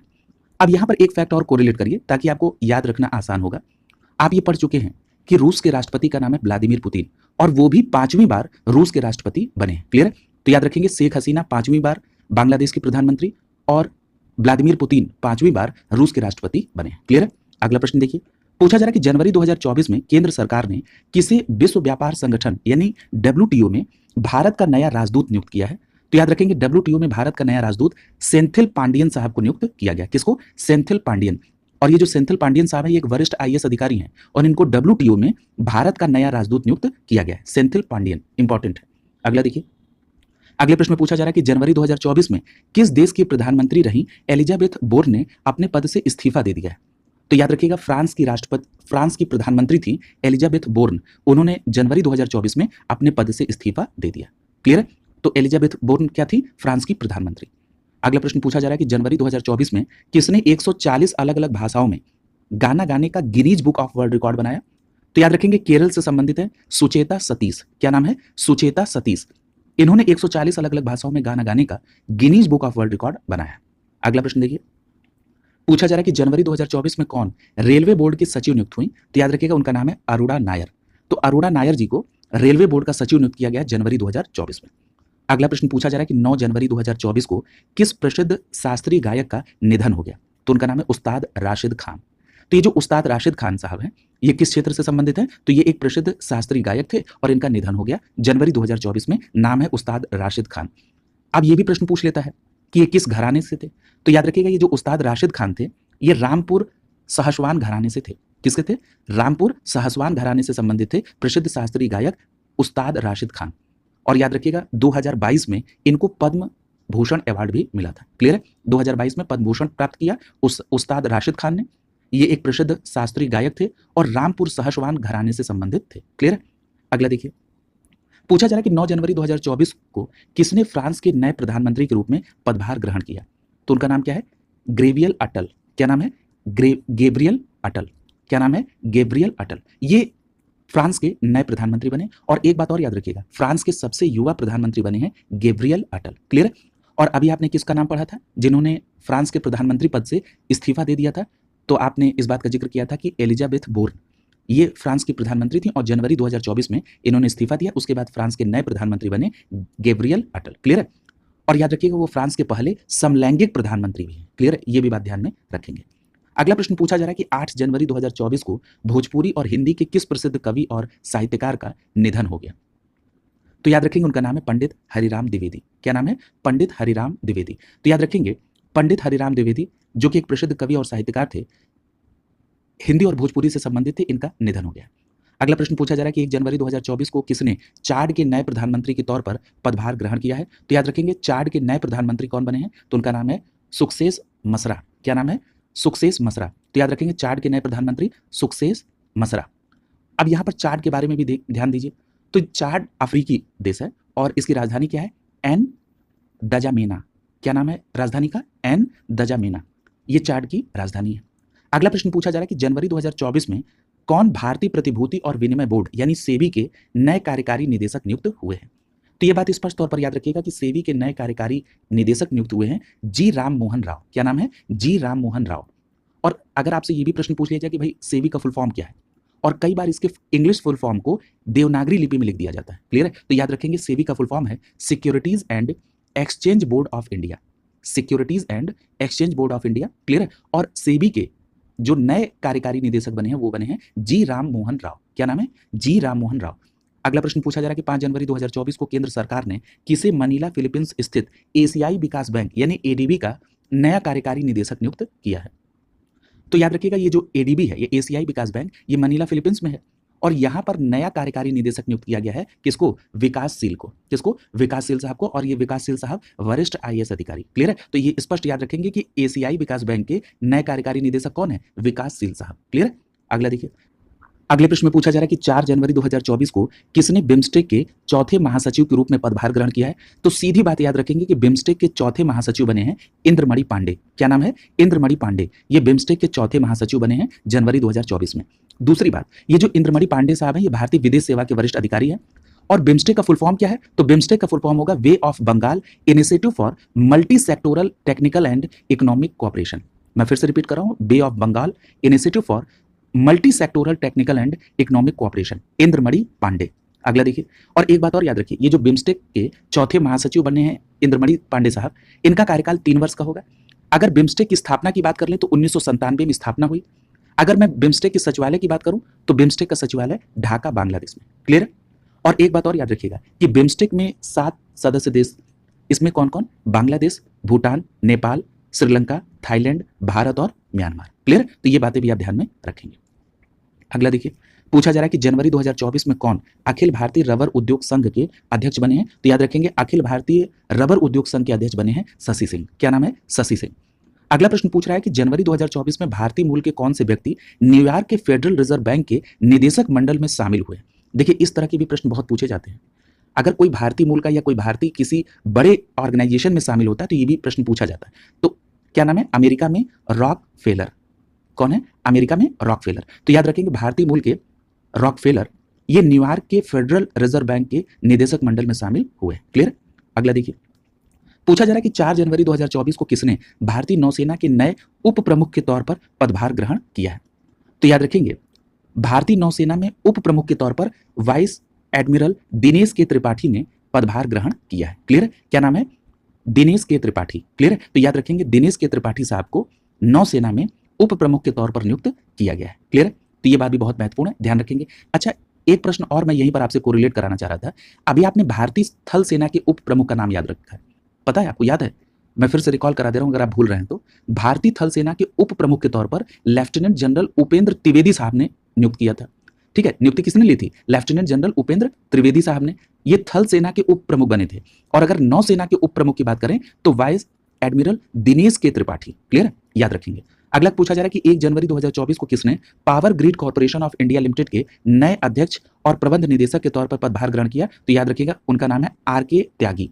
क्या नाम है? आर.के. त्यागी। तो याद रखेंगे, power grid corporation of India limited के नए सीएमडी कौन बने हैं? आर.के. त्यागी। अगला देखिए, अगले प्रश्न में आपसे पूछा जा रहा है कि जनवरी 2024 में कौन महाराष्ट्र की पहली महिला पुलिस महानिदेशक बनी है? यानी महाराष्ट्र की पहली महिला डीजीपी कौन बनी है? तो उनका नाम क्या है? रश्मि शुक्ला। ये भी देखिए इंपॉर्टेंट हो गया, क्योंकि ये महाराष्ट्र की पहली महिला डीजीपी बनी है, उनका नाम है रश्मि शुक्ला। अगला प्रश्न पूछ रहा है कि दिसंबर 2023 में राष्ट्रीय विधिक सेवा प्राधिकरण यानी NALSA का नया कार्यकारी अध्यक्ष किसे मनोनीत किया गया है? तो याद रखेंगे, न्यायमूर्ति संजीव खन्ना। क्या नाम है? न्यायमूर्ति संजीव खन्ना।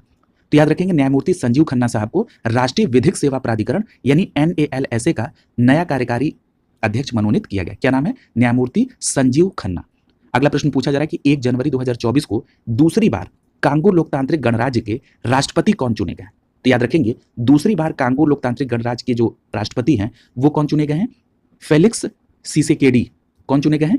फेलिक्स सिसेकेडी। क्लियर है? तो फेलिक्स सिसेकेडी दूसरी बार कांगो लोकतांत्रिक गणराज्य के राष्ट्रपति चुने गए। क्या नाम इनका? फेलिक्स सिसेकेडी। क्लियर? अगला देखिए, अगला पूछा जा रहा है कि 1 जनवरी 2024 को किसने यूरोपीय इन्वेस्टमेंट बैंक यानी EIB की पहली महिला अध्यक्ष के तौर पर पदभार ग्रहण किया है? तो याद रखिएगा, यूरोपियन इन्वेस्टमेंट बैंक की पहली महिला अध्यक्ष बनी है स्पेन की पूर्व प्रथम उप प्रधानमंत्री नादिया काल्विनो का। कौन बनी है? नादिया काल्विनो। क्लियर है? और ये जो स्पेन की पूर्व प्रथम उप प्रधानमंत्री हैं ये नादिया काल्विनो, और इन नादिया काल्विनो को यूरोपीय इन्वेस्टमेंट बैंक की पहली महिला अध्यक्ष बनाया गया। अगला प्रश्न पूछा जा रहा है कि 30 दिसंबर 2023 को किस प्रसिद्ध भारतीय शास्त्रीय पखावज ड्रम वादक का निधन हो गया है? तो उनका नाम है पंडित भवानी शंकर। क्लियर है? तो पंडित भवानी शंकर प्रसिद्ध भारतीय शास्त्रीय पखावज ड्रम वादक, जिनका दिसंबर 2023 में निधन हो गया। अगला प्रश्न पूछा जा रहा है कि 27 दिसंबर 2023 को दक्षिण कोरिया के किस प्रसिद्ध अभिनेता का निधन हो गया? तो याद रखिए, उनका नाम है ली सुन क्यून। क्या नाम है? ली सुन क्यून। और ये जो ली सुन क्यून है ये दक्षिण कोरिया के अभिनेता थे और इनका निधन हुआ। और 92वां ऑस्कर अवार्ड में सर्वश्रेष्ठ फिल्म पुरस्कार से सम्मानित किस फिल्म में बतौर अभिनेता काम किया था? तो उस फिल्म का नाम है पैरासाइट। क्लियर है? कहने का मतलब यह है कि 92वें ऑस्कर अवार्ड में सर्वश्रेष्ठ फिल्म पुरस्कार से सम्मानित पैरासाइट फिल्म में बतौर अभिनेता काम किया ली सुन क्यून ने, जो कि दक्षिण कोरिया के अभिनेता हैं, और दिसंबर 2023 में इनका निधन हो गया। क्लियर? अगला देखिए, अगला प्रश्न पूछा जा रहा है कि 1 जनवरी 2024 को किस भारतीय अमेरिकी शिक्षाविद और कानूनविद का निधन हो गया? तो उनका नाम है वेद प्रकाश नंदा। क्लियर? तो वेद प्रकाश नंदा ये भारतीय अमेरिकी शिक्षाविद और कानूनविद थे और जनवरी 2024 में निधन हुआ। और उन्होंने भारत सरकार द्वारा जो पद्म भूषण है उसको 2018 में प्राप्त किया था। यानी 2018 में पद्म भूषण से सम्मानित वेद प्रकाश नंदा साहब का निधन हो गया। अगला प्रश्न पूछा जा रहा है कि 31 दिसंबर 2023 को राष्ट्रपति द्रौपदी मुर्मू ने किसकी अध्यक्षता में 16वें वित्त आयोग का गठन किया? तो याद रखिएगा 16वें वित्त आयोग के जो अध्यक्ष हैं उनका नाम है अरविंद पनगड़िया और ये नीति आयोग के प्रथम उपाध्यक्ष थे। क्या नाम है? अरविंद पनगड़िया। क्लियर है? और अगर पूछा जाए कि केंद्र सरकार ने राष्ट्रपति के अनुमोदन से संविधान के किस अनुच्छेद के तहत वित्त आयोग का गठन किया? तो याद रखिएगा अनुच्छेद 280 के सब क्लॉज 1 के तहत। क्लियर है? अगला देखिए, अगला प्रश्न आपसे पूछा जा रहा है कि दिसंबर 2023 में किस भारतीय वैज्ञानिक को विश्व स्वास्थ्य संगठन यानी WHO के वैश्विक वायु प्रदूषण और स्वास्थ्य तकनीकी सलाहकार समूह का मानद सदस्य नियुक्त किया गया है? तो याद रखेंगे उनका नाम है प्रोफेसर मुकेश शर्मा। क्या नाम है? प्रोफेसर मुकेश शर्मा। तो ये जो प्रोफेसर मुकेश शर्मा हैं इनको विश्व स्वास्थ्य संगठन यानी WHO के वैश्विक वायु प्रदूषण व स्वास्थ्य तकनीकी सलाहकार समूह का मानद सदस्य नियुक्त किया गया है। और ये जो प्रोफेसर मुकेश शर्मा साहब हैं ये IIT कानपुर के सिविल इंजीनियरिंग विभाग के वरिष्ठ वैज्ञानिक। क्लियर? क्या नाम है? प्रोफेसर मुकेश शर्मा। अगला देखिए, पूछा जा रहा है कि दिसंबर 2023 में अमेरिकी राष्ट्रपति जो बाइडेन ने भारतीय मूल के किस व्यक्ति को US अंतर्राष्ट्रीय विकास वित्त निगम के निदेशक मंडल के सदस्य के तौर पर नामित किया है? तो देखिए सबसे पहली बात तो ये समझ लीजिएगा कि US अंतर्राष्ट्रीय विकास वित्त निगम के निदेशक मंडल में as a member Deven Parekh को नामित किया गया। और किसने किया? अमेरिकी राष्ट्रपति जो बाइडेन ने। क्लियर? क्या नाम है? देवेन पारेख। बहुत इंपॉर्टेंट है। अगला देखिए, पूछा जा रहा है हुंडई मोटर इंडिया लिमिटेड ने किस बॉलीवुड अभिनेत्री को अपना ब्रांड एम्बेसडर बनाया? तो याद रखिएगा हुंडई मोटर इंडिया लिमिटेड ने दीपिका पादुकोण को अपना ब्रांड एम्बेसडर बनाया। किसने? हुंडई मोटर इंडिया लिमिटेड ने। अगला देखिए, पूछा जा रहा है कि दिसंबर 2023 में किसने अंटार्कटिका महाद्वीप की सबसे ऊंची चोटी माउंट विल्सन को फतह किया है? तो देखिए सबसे पहली बात तो माउंट विल्सन को आप अंटार्कटिका महाद्वीप से कोरिलेट करके याद रखेंगे, पहली बात। दूसरी बात, ये जो अंटार्कटिका महाद्वीप की सबसे ऊंची चोटी माउंट विल्सन है इसको फतह किसने किया? तो केरल के शेख हसन खान ने। किसने? केरल के शेख हसन खान ने। क्लियर है? अगला देखिए, पूछा जा रहा है कि 28 दिसंबर 2023 को केरल के किस प्रसिद्ध रंगमंच निदेशक और नाटककार का निधन हो गया है? तो याद रखेंगे उनका नाम है प्रशांत नारायण। यानी प्रशांत नारायण साहब जिनका निधन हुआ ये किस क्षेत्र से संबंधित थे? तो एक प्रसिद्ध रंगमंच निदेशक और नाटककार थे। और कहाँ के थे? केरल के। प्रशांत नारायण। अगला प्रश्न पूछा जा रहा है कि 28 दिसंबर 2023 को केंद्र सरकार ने किसे भारत तिब्बत सीमा पुलिस बल यानी ITBP का महानिदेशक चुना है? तो याद रखिए उनका नाम है राहुल रसगोत्रा। क्या नाम है? राहुल रसगोत्रा। तो याद रखेंगे एक वरिष्ठ IPS अधिकारी हैं राहुल रसगोत्रा साहब, इनको ITBP का महानिदेशक चुना गया है। क्लियर है? यानी भारत तिब्बत सीमा पुलिस बल का नया महानिदेशक राहुल रसगोत्रा साहब। क्लियर है? अगला देखिए, पूछा जा रहा है कि 28 दिसंबर 2023 को केंद्र सरकार ने किसे केंद्रीय रिजर्व पुलिस बल यानी CRPF का नया महानिदेशक बनाया? तो CRPF के नए महानिदेशक बने हैं अनीस दयाल सिंह। कौन है? अनीस दयाल सिंह। क्लियर? अगला देखिए, पूछा जा रहा है कि 28 दिसंबर 2023 को केंद्र सरकार ने किसे केंद्रीय औद्योगिक सुरक्षा बल यानी CISF की पहली महिला महानिदेशक नियुक्त किया है? क्लियर? ठीक है, अभी आपने देखा था कि महाराष्ट्र की पहली महिला DGP कौन थी? रश्मि शुक्ला। और ये यहाँ पर CISF की पहली महिला महानिदेशक, इनका नाम क्या? नीना सिंह। क्या नाम है? नीना सिंह। ये CISF की पहली महिला महानिदेशक है नीना सिंह।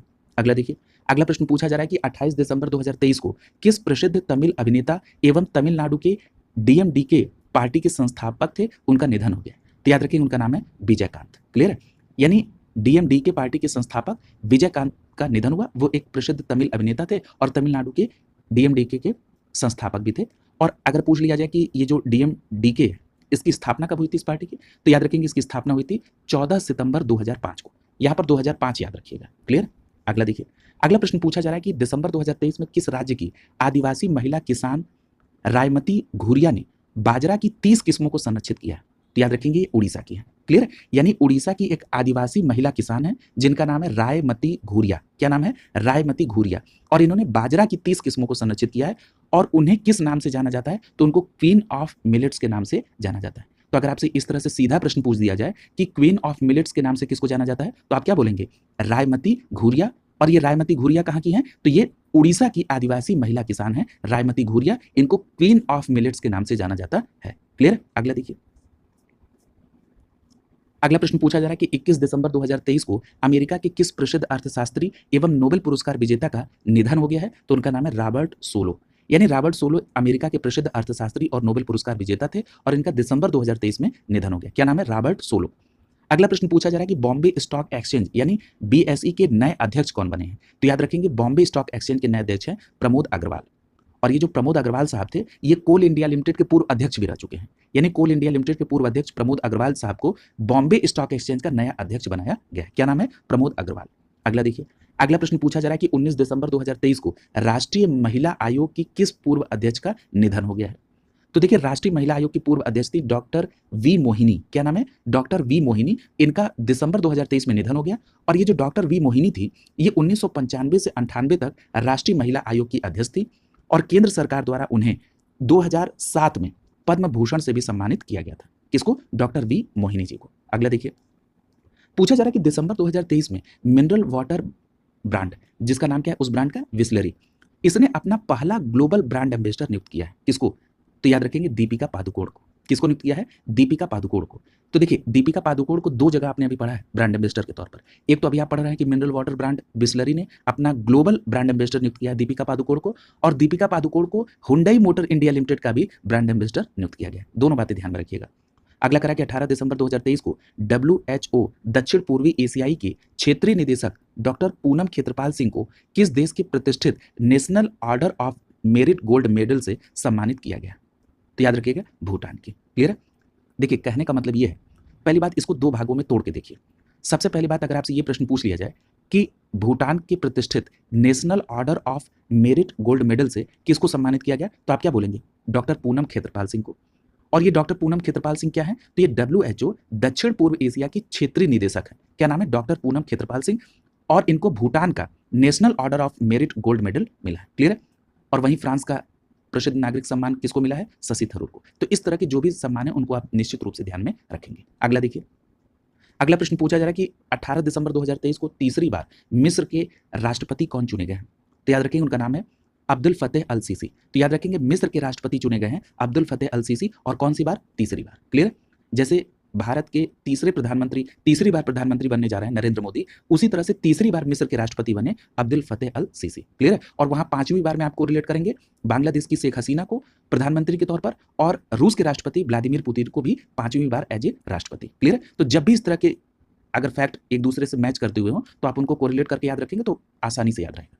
अगला देखिए, पूछा जा रहा है कि दिसंबर 2023 में कौन भारतीय नौसेना में युद्धपोत पर तैनात होने वाली पहली महिला अधिकारी बनी? तो भारतीय नौसेना में युद्धपोत पर तैनात होने वाली पहली महिला अधिकारी का नाम है लेफ्टिनेंट कमांडर प्रेरणा देवस्थली। क्या नाम है? प्रेरणा देवस्थली। लेफ्टिनेंट कमांडर प्रेरणा देवस्थली, ये भारतीय नौसेना में युद्धपोत पर तैनात होने वाली पहली महिला अधिकारी हैं, प्रेरणा देवस्थली। क्लियर है? अगला देखिए, पूछा जा रहा है कि दिसंबर 2023 में भारतीय मूल की उपन्यासकार मीरा चंद को किस देश के प्रतिष्ठित कला पुरस्कार कल्चरल मेडिलियन से सम्मानित किया गया? तो याद रखेंगे, कल्चरल मेडिलियन से सम्मानित किया गया किसको? मीरा चंद को। और ये भारतीय मूल के उपन्यासकार हैं, और ये किस देश का एक प्रतिष्ठित कला पुरस्कार है जिसको आप कह रहे हैं कल्चरल मेडिलियन? तो वो है सिंगापुर का प्रतिष्ठित कला पुरस्कार कल्चरल मेडिलियन, जो कि किसको मिला है? भारतीय मूल के उपन्यासकार मीरा चंद को। क्लियर है? एक लाइन में समराइज कर रहा हूं कि सिंगापुर का एक प्रतिष्ठित कला पुरस्कार है जिसका नाम है कल्चरल मेडिलियन, और ये पुरस्कार भारतीय मूल के उपन्यासकार मीरा चंद्र जी को दिया गया है। अगला प्रश्न देखिए, पूछा जा रहा है कि 8 दिसंबर 2023 को किस प्रसिद्ध कन्नड़ अभिनेत्री का निधन हो गया? तो उनका नाम है लीलावती। तो याद रखेंगे, लीलावती ये एक प्रसिद्ध कन्नड़ अभिनेत्री थी और इनका निधन हो गया। अगला प्रश्न पूछा जा रहा है कि 8 दिसंबर 2023 को किस प्रसिद्ध अभिनेता और हास्य कलाकार का निधन हो गया? तो याद रखेंगे, उनका नाम है नईम सैयद। क्या नाम है? नईम सैयद। और इनको एक दूसरा उर्फ किस और नाम से जानते हैं? जूनियर महमूद। क्या कहते हैं? जूनियर महमूद, या जूनियर महमूद लिखा है या Naeem Syed, both are same. और ये एक प्रसिद्ध अभिनेता और हास्य कलाकार थे जिनका 8 दिसंबर 2023 को निधन हो गया। अगला प्रश्न पूछा जा रहा है कि दिसंबर 2023 में भारतीय मूल के किस व्यक्ति को ब्रिटिश ब्रॉडकास्टिंग कॉर्पोरेशन यानी BBC का नया प्रमुख के रूप में ब्रिटेन सरकार ने अधिमान्य उम्मीदवार घोषित किया? तो उनका नाम है डॉक्टर समीर शाह। क्लियर? क्या नाम है? डॉक्टर समीर शाह। अब देखिए, ये जो डॉक्टर समीर शाह हैं, सबसे पहली बात तो ये भारतीय मूल के हैं, इसलिए प्रश्न बहुत इंपॉर्टेंट हो गया। और दूसरी बात कि ये BBC के नए प्रमुख के तौर पर इनको ब्रिटेन सरकार ने उम्मीदवार घोषित किया। क्या नाम है? डॉक्टर समीर शाह। क्लियर? अगला देखिए, अगला प्रश्न पूछा जा रहा है कि दिसंबर 2023 में किसने विश्व में सबसे लंबे बालों का Guinness book of world record दर्ज किया है? तो याद रखेंगे, प्रयागराज की स्मिता श्रीवास्तव ने। उत्तर प्रदेश के प्रयागराज की स्मिता श्रीवास्तव ने विश्व में सबसे लंबे बालों का Guinness book of world record दर्ज किया। क्या नाम है? स्मिता श्रीवास्तव। अगला प्रश्न पूछा जा रहा है कि 1 दिसंबर 2023 को किसने देहरादून स्थित भारतीय वानिकी अनुसंधान एवं शिक्षा परिषद अर्थात ICFRE की पहली महिला महानिदेशक के तौर पे पदभार ग्रहण किया है। क्लियर है? तो ये क्या नाम है उनका? कंचन देवी। क्या नाम है? कंचन देवी। तो देखिए यहाँ पर दो बातें बहुत महत्वपूर्ण हैं। सबसे पहली बात तो ये जो भारतीय वानिकी अनुसंधान एवं शिक्षा परिषद है, ये कहाँ पर है? देहरादून में। दूसरी बात कि देहरादून की इस भारतीय वानिकी अनुसंधान एवं शिक्षा परिषद यानी ICFRE की पहली महिला महानिदेशक बनी है, उनका नाम है कंचन देवी। क्लियर? अगला देखिए, पूछा जा रहा है कि 29 दिसंबर 2023 को किस पूर्व अमेरिकी विदेश मंत्री और नोबेल शांति पुरस्कार विजेता का निधन हो गया है? तो याद रखिएगा उसका नाम है हेनरी किसिंजर। क्या नाम है? Henry Kissinger. तो ये जो हेनरी किसिंजर है, ये अमेरिका के पूर्व विदेश मंत्री और नोबेल पुरस्कार विजेता, इनका नवंबर 2023 में निधन हुआ। अगला प्रश्न पूछा जा रहा है कि 25 नवंबर 2023 को किस प्रसिद्ध वायलिन वादक और संगीतकार का निधन हो गया? तो उनका नाम है बी शशि कुमार। क्या नाम है? बी शशि कुमार। तो आपसे ये भी प्रश्न पूछा जा सकता है कि बी शशि कुमार किस क्षेत्र से है? तो ये संगीतकार और क्या बजाते हैं? तो वायलिन वादक। क्या नाम है इनका? बी शशि कुमार। और याद रखिएगा, ये जो बी शशि कुमार हैं, जिनका नवंबर 2023 में निधन हुआ, ये संगीत नाटक अकादमी अवार्ड से सम्मानित हो चुके हैं 2008 में। क्लियर? अगला देखिए, अगला प्रश्न पूछा जा रहा है कि नवंबर 2023 में कौन तीसरी बार मेडागास्कर के राष्ट्रपति बने हैं? तो याद रखेंगे, तीसरी बार मेडागास्कर के राष्ट्रपति बने हैं एंड्री राजोएलिना। क्या है? Andry Rajoelina. तो ये तीसरी बार मेडागास्कर के राष्ट्रपति। अच्छा, तीसरी बार राष्ट्रपति कहाँ के संदर्भ में अभी आपने पढ़ा है? तो मिस्र के राष्ट्रपति। तीसरी बार मिस्र के राष्ट्रपति चुने गए हैं अब्दुल फतेह अल सीसी। क्लियर है? तो ये दोनों बातें याद रखिएगा कि तीसरी बार मिस्र के राष्ट्रपति बने अब्दुल फतेह अल सीसी और तीसरी बार मेडागास्कर के राष्ट्रपति बने एंड्री राजोएलिना। क्लियर है? अगला देखिए, पूछा जा रहा है कि 24 नवंबर 2023 को कौन प्रमुख व्यापारिक संगठन फिक्की के नए अध्यक्ष चुने गए हैं? तो याद रखेंगे, फिक्की के नए अध्यक्ष चुने गए हैं अनीस शाह। क्या नाम है? अनीस शाह, जो कि महिंद्रा समूह के CEO है, उनको फिक्की का नया अध्यक्ष चुना गया है। क्या नाम है? अनीस शाह। क्लियर है? अगला देखिए, पूछा जा रहा है कि न्यूजीलैंड के नए प्रधानमंत्री कौन बने हैं 27 नवंबर 2023 को? तो याद रखिएगा, उनका नाम है क्रिस्टोफर लक्सन। क्या नाम है? Christopher Luxon. तो स्पष्ट याद रखेंगे कि न्यूजीलैंड के नए प्रधानमंत्री का नाम क्या है? Christopher Luxon. और देखिए, ये जो न्यूजीलैंड है, इसकी राजधानी क्या है? तो वेलिंगटन। ये भी प्रश्न बहुत पूछा जाता है कि न्यूजीलैंड की राजधानी, तो वेलिंगटन याद रखेंगे। अगला देखिए, पूछा जा रहा है कि 15 से 17 दिसंबर 2023 के बीच किस देश के शासक हैथम बिन तारिक भारत की आधिकारिक यात्रा पर थे? तो याद रखेंगे ओमान के। तो याद रखिएगा, ओमान के शासक है हैथम बिन तारिक और ये 15 से 17 दिसंबर 2023 के बीच भारत की यात्रा पर थे। और ये जो ओमान है, ये एशियाई कंट्री है और इसकी राजधानी क्या है ओमान की? तो याद रखिएगा मस्कट। ओमान की राजधानी क्या है? मस्कट। अगला देखिए, पूछा जा रहा है कि दिसंबर 2023 में किस भारतीय महिला राजनयिक को international institute for the unification of private law यानी UNIDROTI की गवर्निंग काउंसिल के लिए चुना गया? तो उनका नाम है उमा शेखर। तो स्पष्ट तौर पर याद रखिएगा कि भारतीय महिला है उमा शेखर, जिनको international institute for the unification of private law की गवर्निंग काउंसिल के लिए चुना गया है। नाम क्या है? उमा शेखर। क्लियर है? अगला प्रश्न देखिए, पूछा जा रहा है कि 10 दिसंबर 2023 को बॉलीवुड की किस अभिनेत्री को इटली के सर्वोच्च सम्मान order of the merit of Italian Republic से सम्मानित किया गया है? क्लियर है? तो उनका नाम क्या है? कबीर बेदी। क्या नाम है? कबीर बेदी। तो याद रखेंगे, कबीर बेदी ये बॉलीवुड के अभिनेता और इनको इटली के सर्वोच्च सम्मान order of the merit of Italian Republic से सम्मानित किया गया है। क्या नाम है उस बॉलीवुड अभिनेता का? कबीर बेदी। क्लियर है? और इसी तरह मैंने अभी आपसे कहा था कि फ्रांस का सर्वोच्च नागरिक सम्मान है knight of the legion of honour, किसको दिया गया है? शशि थरूर को। क्लियर है?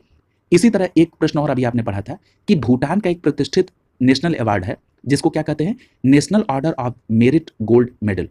ये किसको दिया गया था? तो ये दिया गया था डॉक्टर पूनम खेत्रपाल सिंह को। क्लियर है? तो इस तरह के जब भी प्रश्न आए, जब भी फैक्ट आए, तो जो भी आपने पढ़ा है उसको एक बार कोरिलेट कर लेंगे तो ये अच्छा रिवीजन हो जाएगा। क्लियर है? अगला देखिए, पूछा जा रहा है कि 13 दिसंबर 2023 को किसने पोलैंड के प्रधानमंत्री के तौर पर पदभार ग्रहण किया है? तो याद रखेंगे, पोलैंड के प्रधानमंत्री बने हैं डोनाल्ड टस्क। कौन बने हैं? Donald tusk. ये पोलैंड के नए प्रधानमंत्री बने हैं दिसंबर 2023 में। अच्छा, पोलैंड एक यूरोपियन कंट्री, ये तो आप जानते हैं। इसकी राजधानी बताइए, पोलैंड की राजधानी क्या है? तो पोलैंड की राजधानी है वारसा। क्या राजधानी है? वारसा। अगला प्रश्न देखिए, पूछा जा रहा है कि 23 नवंबर 2023 को उच्चतम न्यायालय की किस पहली महिला न्यायाधीश का निधन हो गया? तो याद रखिएगा, उच्चतम न्यायालय यानी सुप्रीम कोर्ट की पहली महिला न्यायाधीश थी, उनका नाम था न्यायमूर्ति फातिमा बीबी और उनका नवंबर 2023 में निधन हो गया। याद रखिएगा, जो सुप्रीम कोर्ट की पहली महिला न्यायाधीश थी न्यायमूर्ति फातिमा बीबी, ये उच्चतम न्यायालय में 1989 से 92 तक न्यायाधीश रहे और वो देश के किसी भी उच्च न्यायालय में नियुक्त होने वाली पहली मुस्लिम महिला न्यायाधीश भी थी। कौन? फातिमा बीबी। ये भी फैक्ट ध्यान में रखेंगे। और साथ ही साथ याद रखिएगा कि एशिया में एक राष्ट्र के सर्वोच्च न्यायालय की पहली महिला न्यायाधीश का खिताब भी फातिमा बीबी के ही नाम है। ठीक है?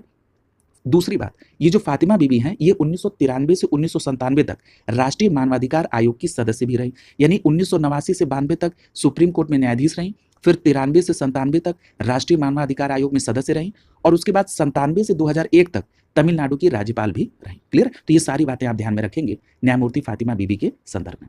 अगला प्रश्न पूछा जा रहा है कि 23 नवंबर 2023 को भारतीय मूल की कौन सी कार्यकर्त्री सिंगापुर के सबसे बड़े श्रम समूह नेशनल ट्रेड्स यूनियन कांग्रेस की अध्यक्ष चुनी गई है? तो याद रखेंगे, उनका नाम क्या है?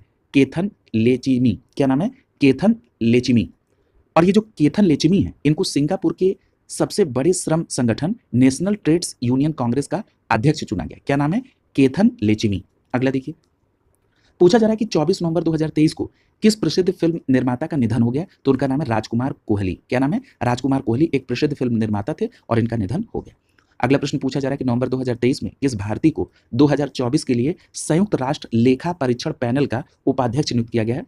तो याद रखेंगे, नवंबर 2023 में भारत के नियंत्रक एवं महालेखा परीक्षक यानी कैग कौन है? गिरीश चंद्र मुर्मू। इनको 2024 के लिए संयुक्त राष्ट्र लेखा परीक्षक पैनल का उपाध्यक्ष बनाया गया। ये बात ध्यान में रखेंगे। और एक बात और याद रखिएगा कि वो मई 2023 में WHO के बाहरी लेखा परीक्षक भी चुने गए थे। क्लियर? तो 2023 में WHO के बाहरी लेखा परीक्षक चुने गए, 2024 के लिए संयुक्त राष्ट्र लेखा परीक्षक पैनल का उपाध्यक्ष इनको नियुक्त किया गया। और ये गिरीश चंद्र मुर्मू कौन है? ये भारत के नियंत्रक एवं महालेखा परीक्षक हैं। अगला देखिए, पूछा जा रहा है कि 21 नवंबर 2023 को किस प्रसिद्ध नेत्र रोग विशेषज्ञ और शंकर नेत्रालय के संस्थापक का निधन हो गया? तो उनका नाम है डॉक्टर SS बद्रीनाथ। देखिए, दक्षिण भारत में चेन्नई में एक बहुत बड़ा नेत्रालय है जिसका नाम है शंकर नेत्रालय। उसी के संस्थापक थे डॉक्टर SS बद्रीनाथ। इनका नवंबर 2023 में निधन हुआ।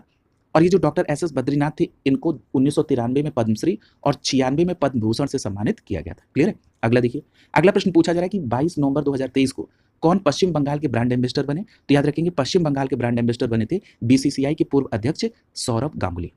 अगला प्रश्न पूछा जा रहा है कि 21 नवंबर 2023 को किस प्रसिद्ध मलयाली उपन्यासकार और लघु कथा लेखिका का निधन हो गया? तो उनका नाम है P वत्सला। क्या नाम है? P वत्सला। तो याद रखेंगे, P वत्सला जी ये एक प्रसिद्ध मलयाली उपन्यासकार और लघु कथा लेखिका थी जिनका नवंबर 2023 में निधन हुआ। क्या नाम है?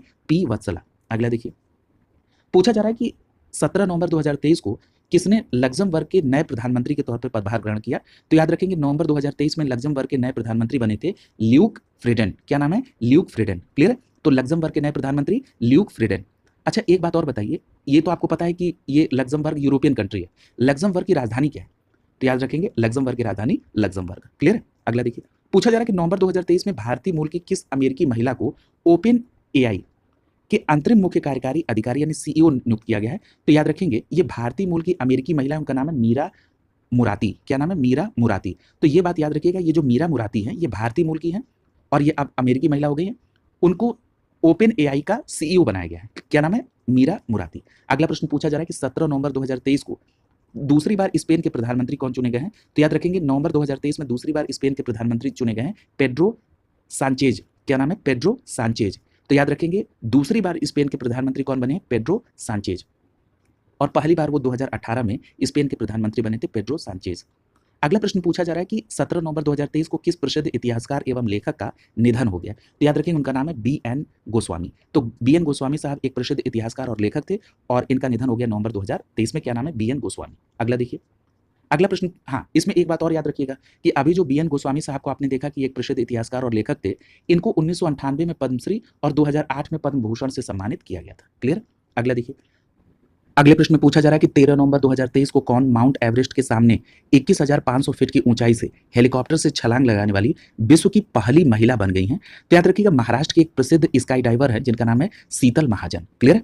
तो शीतल महाजन ने नवंबर 2023 में माउंट एवरेस्ट के सामने 21,500 फीट की ऊंचाई से हेलीकॉप्टर से छलांग लगाया और इस प्रकार शीतल महाजन विश्व की पहली महिला बन गई जिन्होंने इतनी ऊंचाई से हेलीकॉप्टर से छलांग लगाया। और ये शीतल महाजन कहाँ की है? महाराष्ट्र की। क्लियर? याद रखेंगे। अगला देखिए, पूछा जा रहा है कि 14 नवंबर 2023 को प्रसिद्ध भारतीय उद्योगपति सुब्रत रॉय का निधन हो गया। उन्होंने सहारा परिवार की स्थापना कब की थी? तो याद रखेंगे, सहारा परिवार की स्थापना सुब्रत रॉय ने 1978 में किया था। कब? 1978। अगला देखिए, पूछा जा रहा है कि 17 नवंबर 2023 को मालदीव के नए राष्ट्रपति के तौर पर किसने पदभार ग्रहण किया? तो याद रखिएगा, नवंबर 2023 में मालदीव के राष्ट्रपति बने मोहम्मद मुइज्जू। कौन बने हैं? मोहम्मद मुइज्जू। और आपको पता होगा कि बाद में भारत के प्रधानमंत्री के लिए इनकी कैबिनेट से कुछ मंत्रियों ने कुछ टिप्पणियां भी की थी और इस प्रकार मालदीव और भारत विवाद सामने आया था। तो याद रखेंगे मालदीव के राष्ट्रपति मोहम्मद मोइजू ये नवंबर 2023 में बने थे और इन्होंने किसका स्थान लिया था? इब्राहिम मोहम्मद सोलिह का। क्लियर? अगला देखिए, अगले प्रश्न में पूछा जा रहा है कि अच्छा, मालदीव की राजधानी तो आप जानते हैं माले। अगले प्रश्न में पूछा जा रहा है कि 14 नवंबर 2023 को ओबेरॉय समूह के किस मानद अध्यक्ष का निधन हो गया? तो याद रखेंगे ओबेरॉय समूह के जिस मानद अध्यक्ष का निधन हुआ उनका नाम है पृथ्वीराज सिंह ओबेरॉय। क्या नाम है? पृथ्वीराज सिंह ओबेरॉय। और उन्होंने 2008 में केंद्र सरकार द्वारा उनको पद्म विभूषण से भी सम्मानित किया गया। किसको? पृथ्वीराज सिंह ओबेरॉय को। अगला देखिए, अगला प्रश्न पूछा जा रहा है कि 9 नवंबर 2023 को किन 3 व्यक्तियों ने उच्चतम न्यायालय के नए न्यायाधीश के तौर पे शपथ ग्रहण किया? कब? 9 नवंबर 2023 को। तो उसमें पहला नाम है न्यायमूर्ति सतीश चंद्र शर्मा का, दूसरा नाम है न्यायमूर्ति ऑगस्टीन जॉर्ज मसीह का और तीसरा नाम है न्यायमूर्ति संदीप मेहता का। इन 3 व्यक्तियों को सर्वोच्च न्यायालय में न्यायाधीश के तौर पर नियुक्त किया गया। और आप जानते हैं कि उच्चतम न्यायालय में कुल न्यायाधीशों की संख्या 34 है सीजीआई को मिलाकर। क्लियर है? यानी चीफ जस्टिस ऑफ इंडिया को लेकर टोटल 34 न्यायाधीश होते हैं और नवंबर 2023 में 3 लोगों को शामिल किया गया, सतीश चंद्र शर्मा, ऑगस्टीन जॉर्ज मसीह और संदीप मेहता। अगला देखिए, पूछा जा रहा है कि नवंबर 2023 में कौन अमेरिकी भारतीय रणनीतिक एवं साझेदारी फोरम यानी USISPF बोर्ड के नए सलाहकार बने हैं? तो याद रखेंगे अमेरिकी भारत रणनीतिक एवं साझेदारी फोरम के नए सलाहकार बने हैं पूर्व रक्षा सचिव अजय कुमार। क्या नाम है? पूर्व रक्षा सचिव अजय कुमार। अगला प्रश्न आपसे पूछा जा रहा है कि 7 नवंबर 2023 को किसे भारतीय राष्ट्रीय भुगतान निगम यानी NPCI द्वारा UPI सेफ्टी एम्बेसडर नियुक्त किया गया है?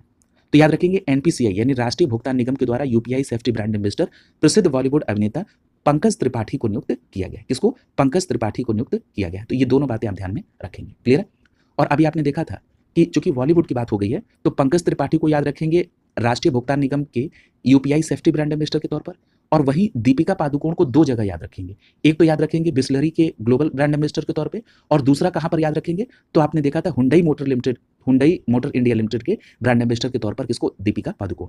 अगला देखिए, पूछा जा रहा है कि नवंबर 2023 में किस भारतीय मूल की ब्रिटिश नागरिक को इंस्टीट्यूट ऑफ सिविल इंजीनियर्स यानी ICE के अध्यक्ष के लिए चुना गया? तो उनका नाम है प्रोफेसर अनुषा शाह। क्या नाम है? प्रोफेसर अनुषा शाह। ठीक है, तो इनको इंस्टीट्यूट ऑफ सिविल इंजीनियर्स के अध्यक्ष पद के लिए चुना गया है और 2005 में इतिहास संस्थान के अध्यक्ष पर निर्वाचित होने वाली ये पहली भारतवंशी बनी थी। क्लियर? अगला देखिए, अगला प्रश्न पूछा जा रहा है कि 7 नवंबर 2023 को किसने पुर्तगाल के प्रधानमंत्री पद से इस्तीफा दे दिया था? तो याद रखेंगे पुर्तगाल के प्रधानमंत्री पद से इस्तीफा दिया था एस्टोनियो कोस्टा। क्लियर है? और देखिए पुर्तगाल की बात हो चुकी है, अगर आपको याद हो तो आप पुर्तगाल के प्रधानमंत्री स्टार्टिंग में ही पढ़ चुके हैं, नाम बता सकते हैं? तो उनका नाम है लुइस मोंटेनेग्रो। क्लियर है? तो लुइस मोंटेनेग्रो ने, आपने वहां पढ़ा था कि लुइस मोंटेनेग्रो ने किसका स्थान लिया? Antonio Costa. क्लियर है? और वर्ष 2015 में पुर्तगाल के राष्ट्रपति बने थे। क्लियर? और एक बात और याद रखिएगा कि वर्तमान में पुर्तगाल के राष्ट्रपति कौन है? तो पुर्तगाल के राष्ट्रपति वर्तमान में मार्सेलो रेबेलो डी सूजा। क्या नाम है? मार्सेलो रेबेलो डी सूजा। क्लियर? और पुर्तगाल के बारे में बात हो तो राजधानी मैंने लिस्बन बताई थी। क्लियर है? अगला देखिए, पूछा जा रहा है कि 7 नवंबर 2023 को भारतीय मूल के कौन अमेरिकी राज्य न्यू जर्सी के तीसरी बार सीनेटर चुने गए हैं? तो याद रखेंगे उनका नाम है विन गोपाल। क्या नाम है? विन गोपाल। तो विन गोपाल के बारे में आपको क्या ध्यान रखना है कि विन गोपाल ये भारतीय मूल के हैं और अमेरिकी राज्य है न्यू जर्सी, और न्यू जर्सी के तीसरी बार सीनेटर चुने गए हैं कौन? विन गोपाल। क्लियर? और याद रखिएगा डेमोक्रेटिक पार्टी से वो पहली बार 2017 में और दूसरी बार 2021 में सीनेटर चुने गए थे और तीसरी बार फिर नवंबर 2023 में न्यू जर्सी के सीनेटर चुने गए। क्लियर? अगला देखिए, और एक बात और याद रखिएगा कि वर्तमान में वो न्यू जर्सी राज्य सेनेट के सबसे कम उम्र के सदस्य और राज्य के इतिहास में सेनेट के लिए चुने जाने वाले पहले दक्षिण एशियाई अमेरिकी हैं। क्या नाम है? विन गोपाल। न्यू जर्सी के संदर्भ में उनको ध्यान में रखेंगे। अगला देखिए, अब देखिए यहाँ पर जो प्रसिद्ध अगला जो चैप्टर हुआ है स्थल, प्रसिद्ध व्यक्ति कंप्लीट हो गया। क्लियर है? अब हम लोग अगली क्लास से प्रसिद्ध स्थल के संदर्भ में जो भी क्वेश्चंस होंगे उनको कंप्लीट करेंगे और 1 बाय 1 इसको पूरे मैगजीन को जल्द से जल्द कंप्लीट कर दिया जाएगा। रेगुलर क्लास मिलेगी, पर डे क्लास आपको मिलेगी। शुभकामनाओं के साथ आप सभी का बहुत बहुत धन्यवाद।